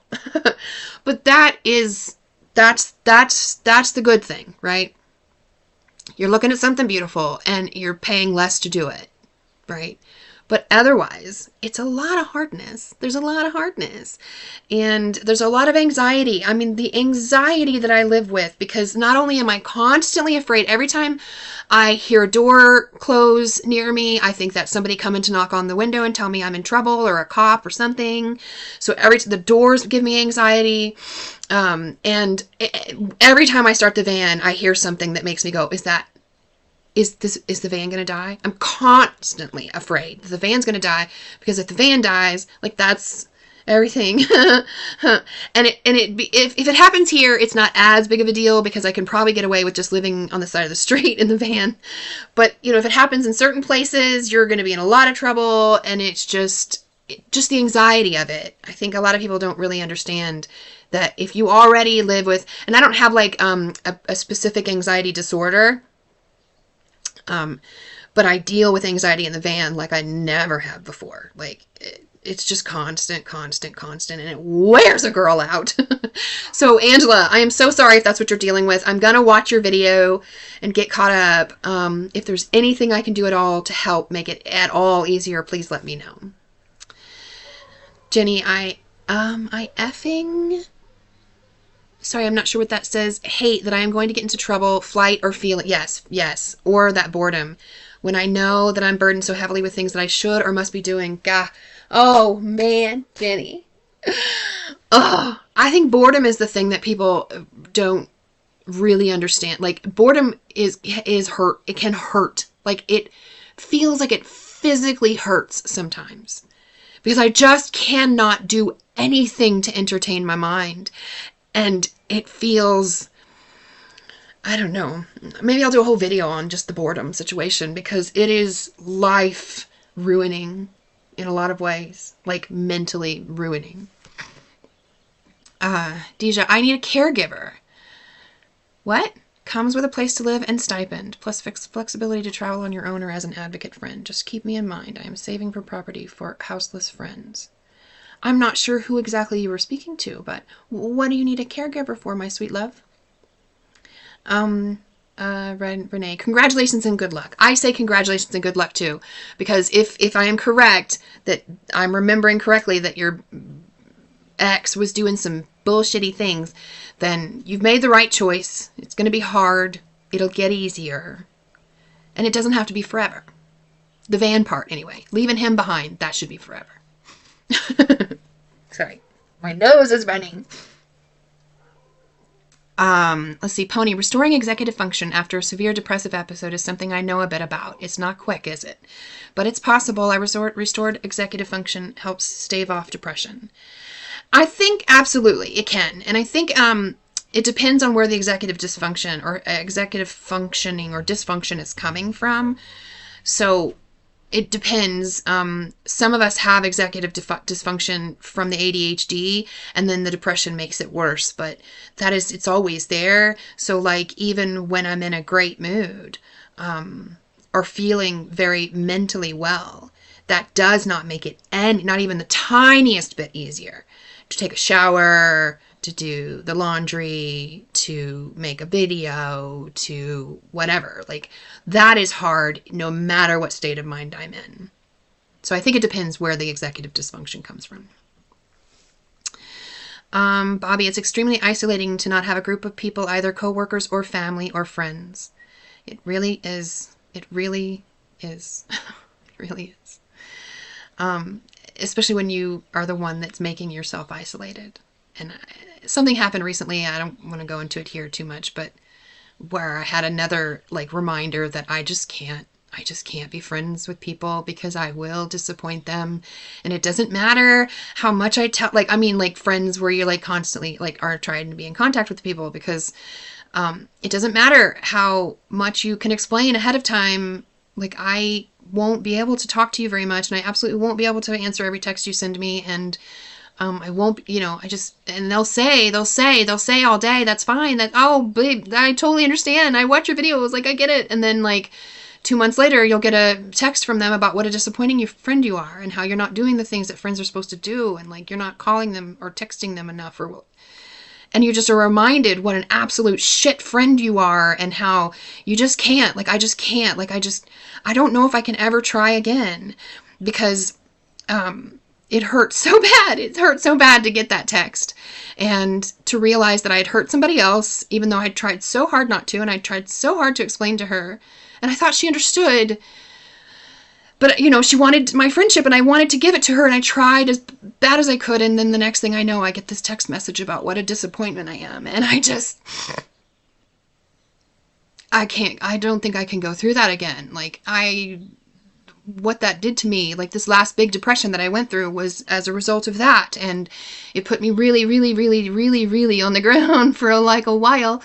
And so now I'm really afraid to try to have that kind of a friendship where like we're texting and we're like, I just don't think that I'm cut out for that. And the whole point is just like, it's sad, because it's isolating and I miss people, and like, but I also don't want to hurt people ever again. And I also, God, I'm sorry. I can't go through that reminder of what a disappointment I am again. I can't go through it again.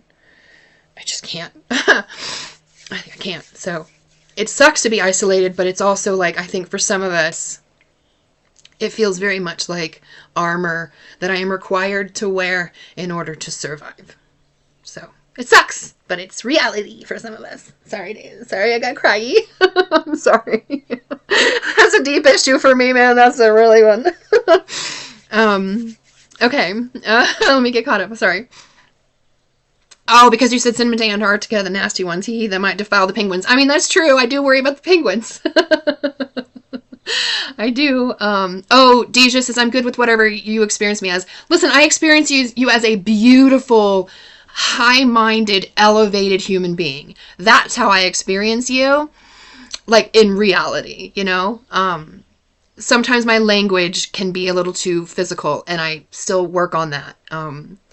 But that's beautiful. Thank you. I am he, she, they, and non-gender conforming. I never am offended by you. Thank you for that. I love you so much. Thank you for allowing me to be imperfect in my loving support of you. I appreciate that so much. Pony says, do the memberships with no perks. Okay. All right. I don't know when I'll get it set up. It takes me a long time to get everything done, but I will. I will do that with no perks. Thank you guys for giving me permission to do that. That means the world to me. Oh no, the longer chat. Okay, hold on. Let me fix it. Hang on. I'm sorry. How about that? I wonder if I could, we probably don't need...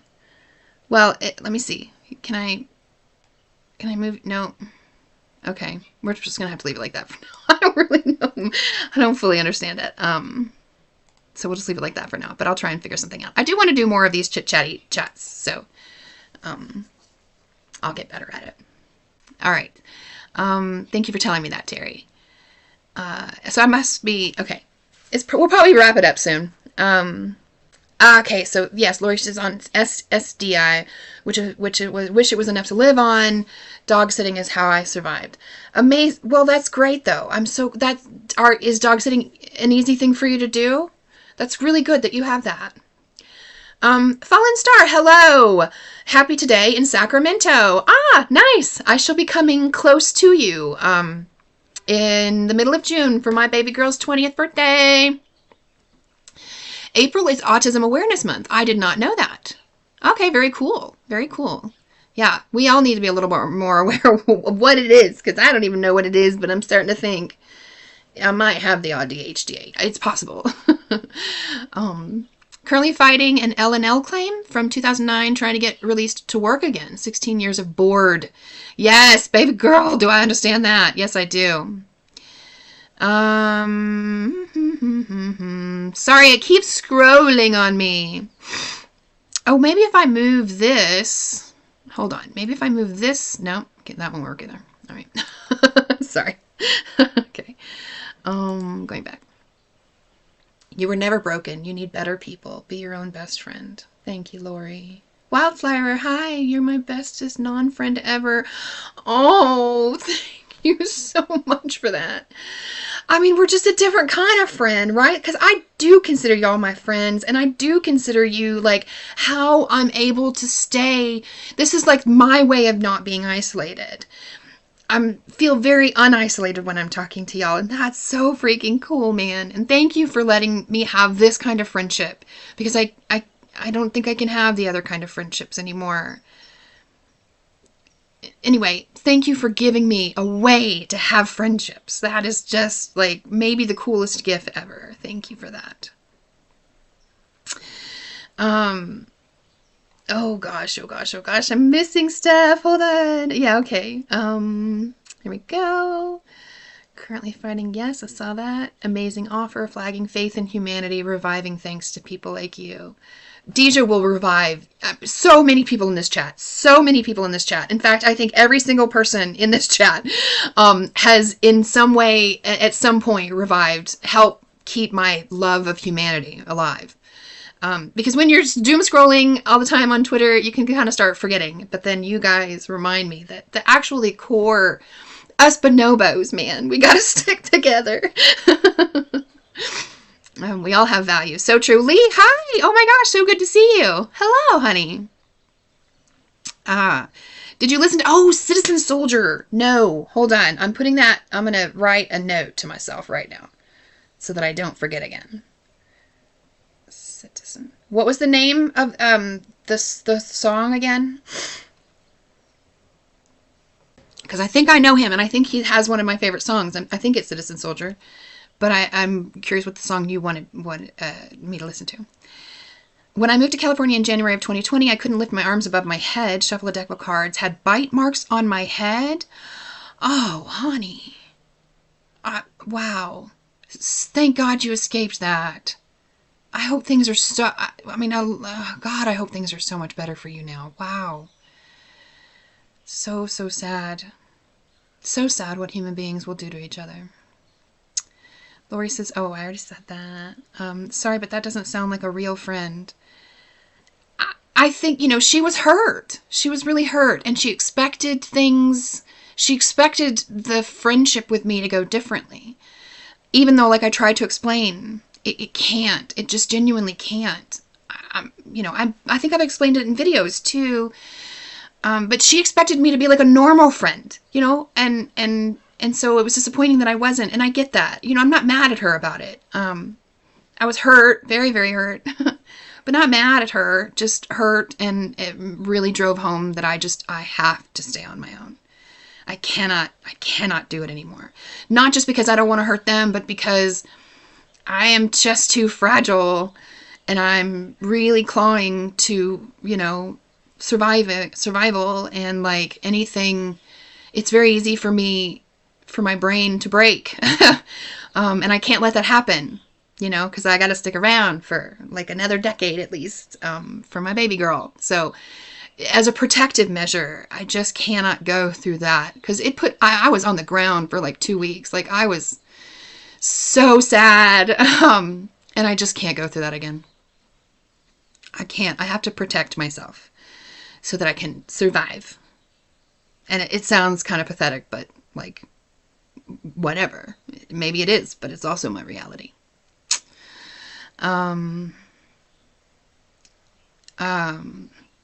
Thank you guys for being so, hippie hugs. Hi. Thank y'all for being so supportive. Thank you so much. Pony says, I want to believe it is possible to restore what we had before depression and anxiety stole it from us. I have executive dysfunction from ADHD too. I want to believe it is too. And I certainly think things, some people can take ADHD meds, which I think probably helps an awful lot. I can't take them. They mess with my heart. So I think that it can be certainly managed in a lot of people. And I want to believe too. I still keep thinking I'm going to get better. I still keep thinking this is just a phase, and I'm going to wake up tomorrow and I'm going to have no problem going and getting a job, or I'll start being able to make videos every day, or, like it'll change. I still keep thinking that, but I think I'm on like year 5 of this or something, and it's still, I don't know if it's actually going to go away, but I still want to believe. I still want to believe. Wildflower says, I don't try anymore. I don't give out my number either. I'm tired of being the disappointment. It's so sad. It is. But again, like I said, I think it's really just, it's a protective measure that sometimes some of us just have to take, as sad and lonely as it can be. Hippie, you are not a disappointment. If anyone ever makes you feel that way, then they are the disappointment. Thank you for saying that. But I do understand how I can be disappointing. I do. I hold no disillusionment about like that people shouldn't be hurt by me. I fully understand why people are hurt by me. I do. I get it. Oh God. And I hate it about me, but but I do also get that both of our feelings matter. I'm not trying to be a martyr over here. I get that my feelings matter too.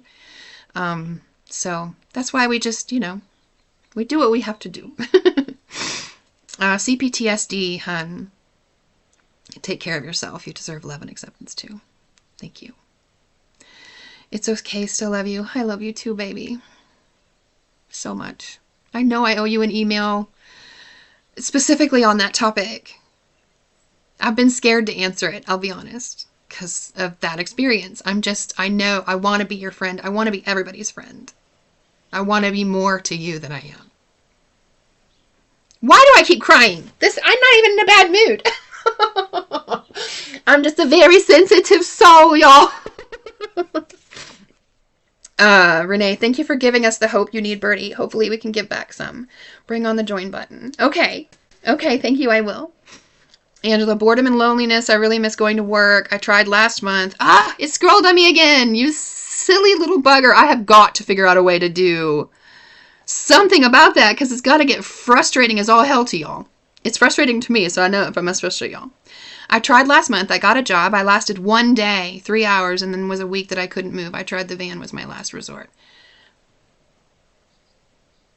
I feel that.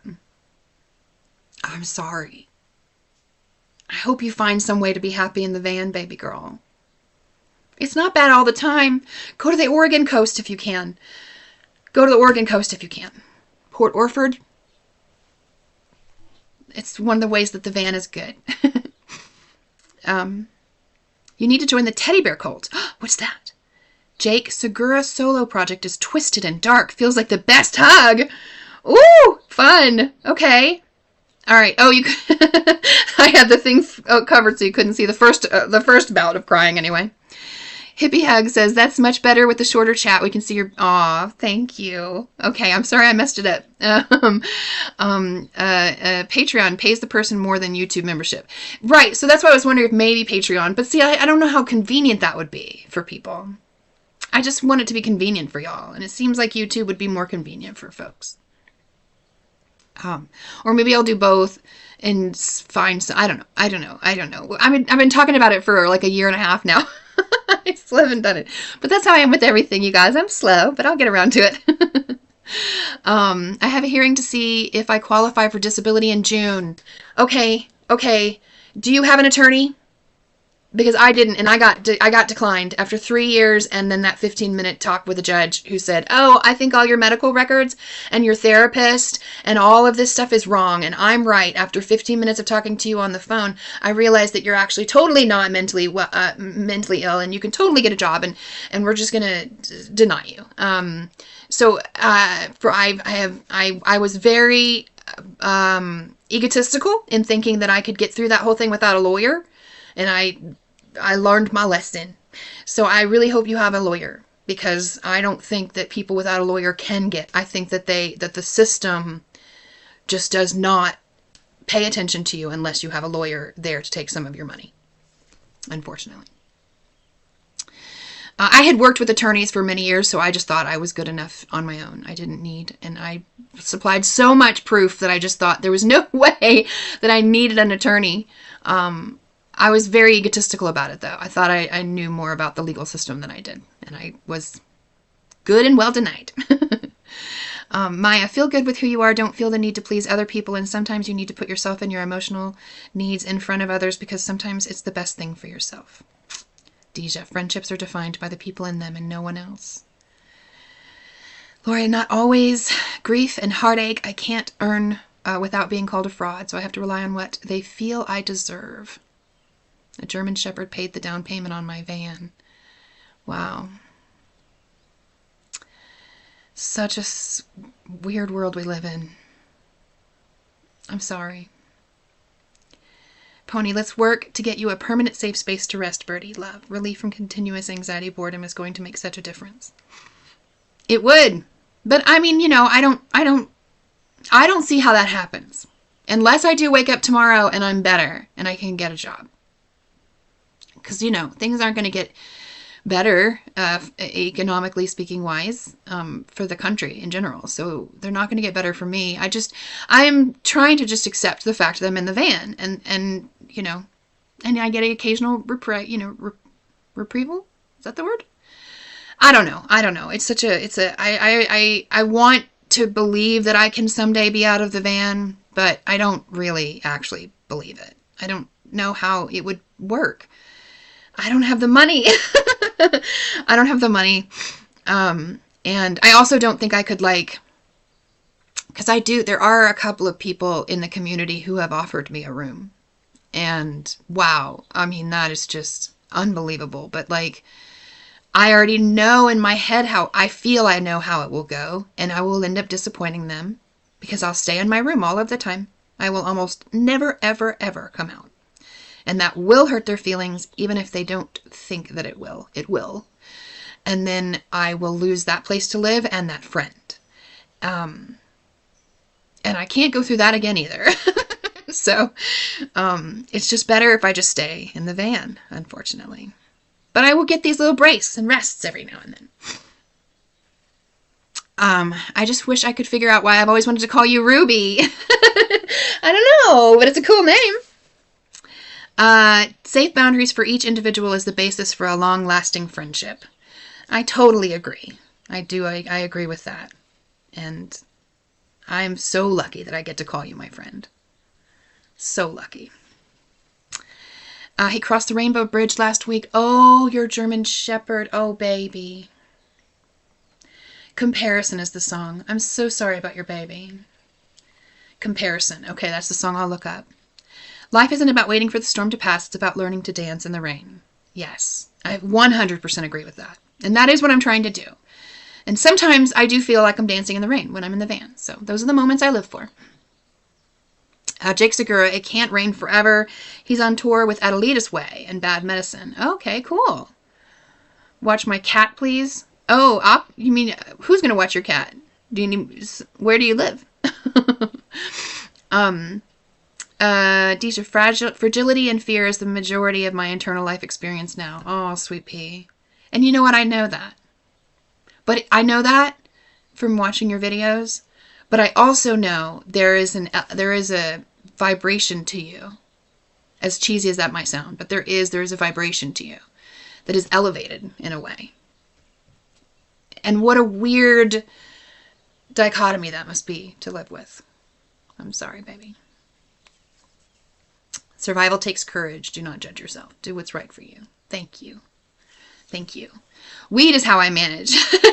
Me too, sometimes. Anyway, afternoon and on, I try not to smoke in the day, but yes, I do. I do sometimes use it that way too.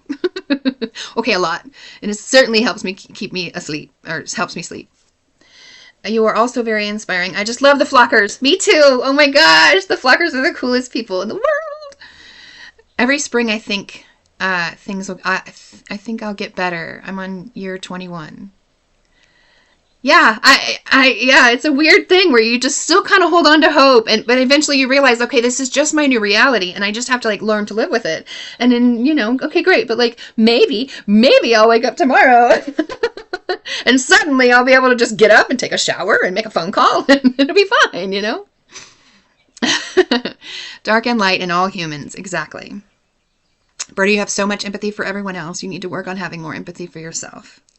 I do agree with that. And I do try. I do try because I understand that a lot of people watch me on the videos and you guys are living with the same things and you guys know people that are living with the same things. So like I do feel like a responsibility, to love myself despite these things that are really hard to live with. So I do try. I really do try. It's so much harder to forgive ourselves and or have empathy for ourselves than it is for other people, isn't it? But I really do try, and thank you for reminding me that I need to try even harder. I have to go, Bobby. Bye, baby. I'm going to go soon, too. So bye. Bye. Have a wonderful day. Thank you for being here, Bobby. Exactly. I'd say do both if you can. Oh, Patreon and membership. Okay.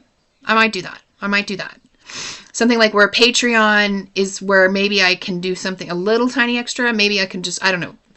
But the memberships on YouTube would be nothing extra. Like everybody gets everything. Heart of Gold. Hi. You're the closest person I can relate to with the struggle. I'm not so tired. I'm soul tired. I just can't with people or life no more. Exhausted mentally and physically. It took me 6 years to get it. Yeah. And I'm so lucky because I have this channel and it does help keep me feeling like I'm still in a community and I'm still connected to people. So man, if you can start a YouTube channel, I say do it. It's not easy though. It is a hard thing. It is harder than I thought it was going to be to maintain it, to keep it. Well, just because, my own struggles, but definitely need a disability lawyer. It took 3 years to get my husband disability, but we never would have gotten it without the lawyer. Yes, exactly. Agreed. So please, I do hope you have a lawyer before you go into your, if you don't already. I have a Section 8 voucher and would love to relocate. I wanted to be a lawyer. I won first try alone. Oh, wow. Wow. That's amazing. That's awesome. I work too much. Anyone that lives with me takes the $7.52 a month I make over poverty level. That leads to resentment. What? What? What are you saying? I don't understand. Somebody's taking money from you? Who do we need to fight? Wildflower, I had to get a lawyer and had boxes of proof. I'd love to make a shelter for those like me so all could be off wheels. Keep the dream. Do you still have an Amazon wish list? If so, where can I find it? I do have an Amazon wish list, Jenny, but it's just, I don't have any actual things on it because I'm usually never there's nowhere, where would they send it? I'm always moving around. I just have a gift card, that you could do on there, and it automatically defaults to like $50, but you do not have to do $50. You can, once you go in, you can change it to $2 or whatever it is that you want to send. But I don't have a way to send me actual things because I'm never anywhere long enough to get anything. Took me 6 years and an attorney to get the disability. By that point, my son wasn't included. See what they did there. They edited it till he wouldn't qualify. Listen, I think people do not understand how hard it is to get on disability. Everybody be thinking we're over here just living the high life. Number one, it's so hard to get. Most people get denied, right? At least the first several times that they try. And it takes years and years and years before they finally get on it. And then they barely get enough to survive. So like, ain't nobody living high on the hog on disability over here. But then they do shit like that. Like part of the reason why I think I was denied was because I was under 50. And they're just like, well, if you're under 50, like that, we're going to have to support you for entirely too long. So we're just going to deny you for now. And maybe you can come back and try again later when you're over 50. I want you to stay in my place alone so I can travel. Keep safe boundaries with friends. It feels so much better. Where are you? Baby girl, send me if you're anywhere on the West Coast, I'm certainly open to it. And if wherever you are, send me an email if you haven't already. Send me an email. I am super open to pet sitting. Super open to pet sitting. I'm sorry that your doggy passed away. Me too, baby. I watched him for 6 years. Oh, okay. So he was a puppy that I see. Oh, baby. I'm sorry. Brandy, hi.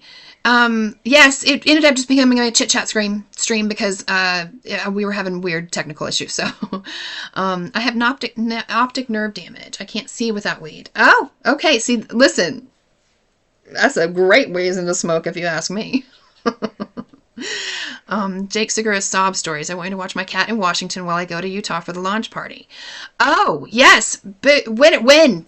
Listen, I am waywardbirdie@yahoo.com. If anybody uses the email, please understand I am horrible about answering emails, and it can take months before I will answer you. I will try very hard and that's not because I don't want to. Let's make that real clear. I want to so bad. I want to so bad. And I just can't. There's something in me that stops me. I don't know what it is. It's been like that for a long time, even before I got sick. Really, really sick. Anyways, yes. So if you send me an email, just please understand that it will take me a long time to answer you, unless it's super time sensitive, and then I will try. Sometimes I will try my hardest. So please send me an email and let's talk, because depending on when it is, or what's going on, I am 100% open to that. Papak Law Firm is free. Interesting. Okay. HUD rules, I can only live with someone in a relationship with, but if they make any money, I lose. Oh, yeah. See, that's another weird ass thing. I messaged you on TikTok. Okay. I don't even know if I have TikTok on my phone anymore, but I will check and figure out some way to go there. I stopped using TikTok when they did the whole political shit with it. But I will try it. I will see if I'll find it. Squim, he has not released the date, and I can't afford the Citizen Soldier Tour tickets, but I wish I could in June. Ah, yes. Well, listen, yeah, message me. I'll try and get back into TikTok so I can find that message. Email is hard, girl. Listen, I fully get it. No judgment on that, because I'd be such a hypocrite. So anyway, yeah, we'll talk. We'll see how that lines up. I would absolutely love that. Anyway, I guess that's good. Thank you so much for being so cool with just going with the flow and letting it be just a chit chat stream. And we will try again for the reading. I love reading too much. And I love reading. I love reading like print books, but I have a really hard time doing that on my own. But it's much easier to do it like focus wise. I can't really pay enough attention. But with y'all, it's like it helps make it. I don't know. I love it so much. So we're gonna try again. We're gonna keep trying until we get it figured out, y'all. Fallen Star, hi. My son's disability was approved with no denial. Neurodiverse autism. His redetermination a year later was approved too. I don't know why that makes me want to cry. I mean, I'm so happy for you, but like, why won't they help me? I'm sorry, that was a very selfish thing to say. I'm sorry. I am so glad that your son got it. How old is your son? And did you have an attorney? I think I'm probably going to need to try again with an attorney this time. It's going to take 3 or 4 years to even get an answer, but I guess it's better than nothing. It's so hard to even start the process again because it was so hard last time and then it didn't work, but it's really good to hear that somebody with autism and that it was easier. And so did you have an attorney? And I'm so very happy for your son. And I'm sorry I said the selfish thing. I'm very political on TikTok, and my cat talks with buttons there. Oh, that's cool. Like the dog buttons that used to be dogs, but now it's starting to be cats, where it'll say outside or whatever. Is that what you're talking about? Oh my gosh, now I've really got to find you. That's cool. I know, Brandy, you're waiting on my email. I know. I think several of them, actually. I think I owe you like 4 or 5 emails at this point. I'm so sorry. I want to email you. I want to. Oh, gosh. I'm sorry. I'm so sorry, baby. I will, I promise. You take care too, Lori. I love you. It's because kids have different codes. Oh, interesting. See, now I thought it would have been even harder because I was told that the reason I was most likely denied, even after all the evidence and stuff that I put in, was because I was under 50. I think I was like 49 or something at the time. No attorney when he turned 18. My son is 28 now. I just don't understand how sometimes... I don't understand that. But I mean, that's awesome. That's so fantastic and awesome. But I can't help but be very jealous. I'm sorry. I can't help but be very, very jealous. It's like, why can't I get help too? And I know that's so selfish, but I really do feel a jealousy a lot. I feel jealousy a lot these days, and that made me feel very jealous. And I'm so happy for you, but it confuses me, you know? Anyway, interspecies communication. I think I'm missing out on something, but yes, amazing. The email is waywardbirdie@yahoo. But I must reiterate, it could take months to get an answer from me. I will answer eventually, almost certainly. I will read it, and I will want to answer for months before I actually answer. But I want to, but I won't. So please don't take it personally. As all my as much please don't take it personally. You can see from other people in here. It's other people waiting on emails from me, and I love them so much. Just can't. I don't know why. Anyway, do it today. Email you? Brandy, do you understand that you just made it that much? Listen, I love you so much, sweet girl, but if you meant do it today by email you just made it that much harder for me to do it. And I know that's stupid and pathetic and excuses and all of that, but the truth is that now it's become this, oh shit. Oh, baby, I'm so sorry. My brain just doesn't react to, like, I'm so sorry. God, I sound like I'm making excuses, I know, right now. I'm so sorry. I'm going to try. It probably won't be today, though, but hopefully soon. Stay true, stay you. Much love and hugs. My son should have gotten part of my disability. They waited till after the 3 years that he would qualify. Yes, I believe they did that to you. And I freaking hate that they did that to you. We're in Sacramento. Can refer you to our family attorney, though. Oh, well, okay. Is it okay. Listen, email me. I don't really know. I'm scared to start the whole thing over again, but I know I need to, so. Deja says, I'm waiting for ASD assessment. I've fought for disability from VA and SSDI since July 2017. I am finally approved for it all. Wow. Well, thank goodness for that. Thank goodness, darling. I'm so glad. Lori Larson. Oh, Lori Larson is my government name. Cool. I like that name. The reality is there are so many factors you can't compare cases. True. You're right. You're absolutely right. You're absolutely right. I understand. I will not expect an answer at all. Okay. I know I will try to I will. It'll just take a while. It's going to take a long time. But I will, I promise. They coded me like a child born with hydrocephalus. Getting it fixed isn't easy, but it got me approved. Interesting. Well, I'm so glad. There are lawyers that don't charge if you don't win, and they take it out of your settlement. See, I think that's what I need. I need an attorney that wouldn't charge me if I don't win, because I would not be able to pay. I would go to debt. I would go to my grave with that debt. I would. And that ain't nice to do, so. The buttons, it's called interspecies communication. Yes. The buttons. Yes. Okay. Listen, I love that so much. I think it's so cool how they do that, how the animals can learn to do that. So I'm totally going to check out your kitty. I had to eventually use an attorney called Menard Disability in Oregon, and it took 2 years with Social Security homeless to house now, still struggling with disabilities. But you're housed now, baby. That's so good. Oh, that's so good. PDA, yes. Pathological demand avoidance, right? Something like that? Yes, that's what I mean when I say, oh my gosh, oh no, you just made it so much harder. Because now it's a demand, and my brain is like this little toddler baby child who cannot handle demands and automatically feels like I'm going to screw that up, so I'm not even going to try. I think maybe it's not quite that simple, but a little bit is the hope, and there's this, there's all kind of stuff in it, but I want to say one more thing really quickly. Disappointment comes from unmet expectations. You put up boundaries, and your friend was disappointed with those boundaries. You're allowed boundaries. Thank you very much. Thank you. We'll email you our family attorney later if you want to connect. Awesome. We also have the inside on the affordable housing here in Sac. Baby girl, I can't live in Sacramento. That is so sweet, but I would have to. Sacramento is it's where my daughter is, but it's also where my ex and my ex-mother-in-law is, and it's also where, like, some of the worst memories of my life are, and I also feel very imprisoned when I'm there for reasons related to when I was there before. So it's very, very, very, very, very, very bad for my mental health. I go into Sacramento only to see my daughter. And then I have to escape as fast as I can because it really starts doing a number on me.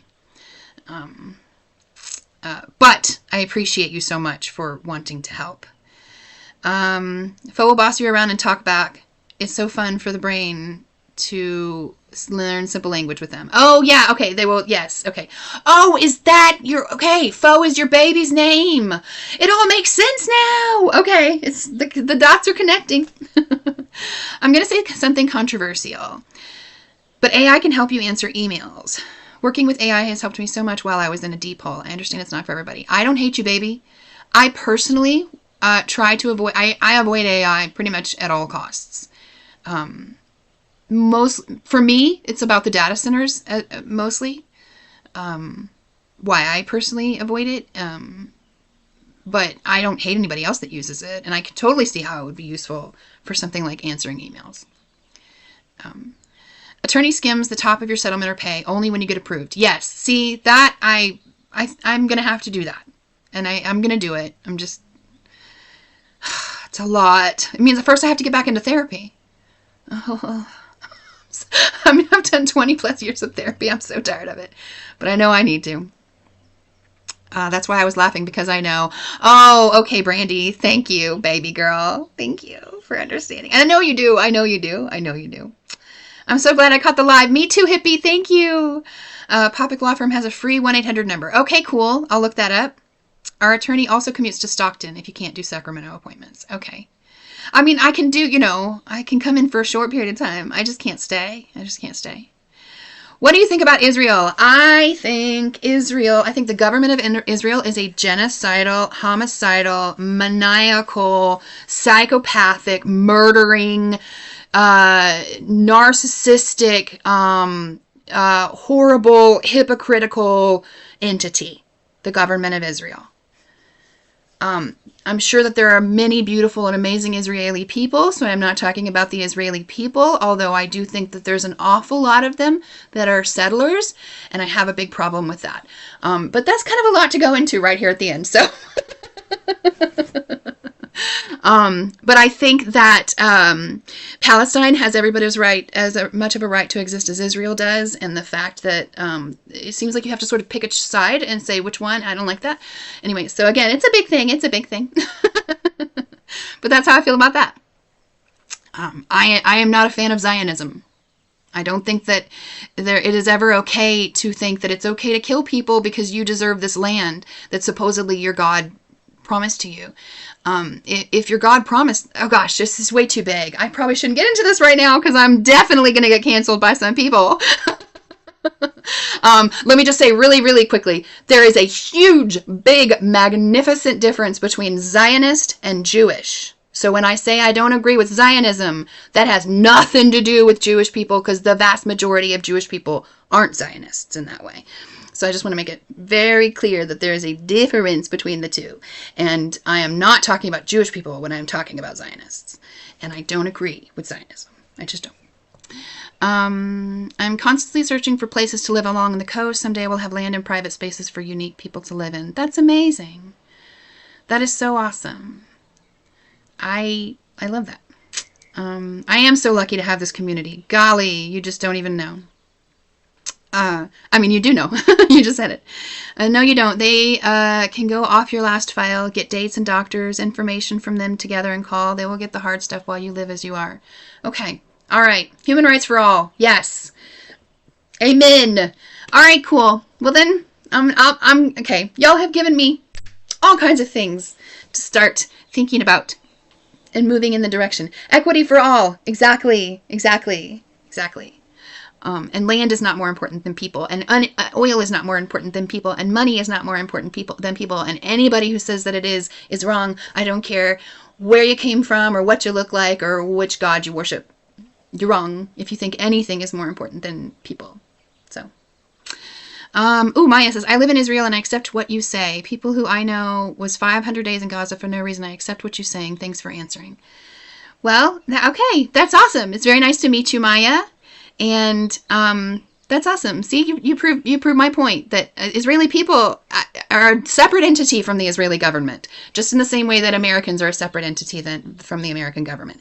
And I currently detest the American government. And I think they are a bunch of racist, narcissistic, selfish, greedy bastards. But that is not what I think of the American people at large. And that is the same thing I feel about Israel. I think the government is horrible. And the people who are keeping that government in are bad. But the rest of you guys are just like the rest of us Americans. We're just trying to live. We're just trying to live over here. Great book. I know. I tried to read, but it didn't work. But we'll try it again next week. All right, my beautiful friends. I love you so much. Thank you so much for being here in every way possible.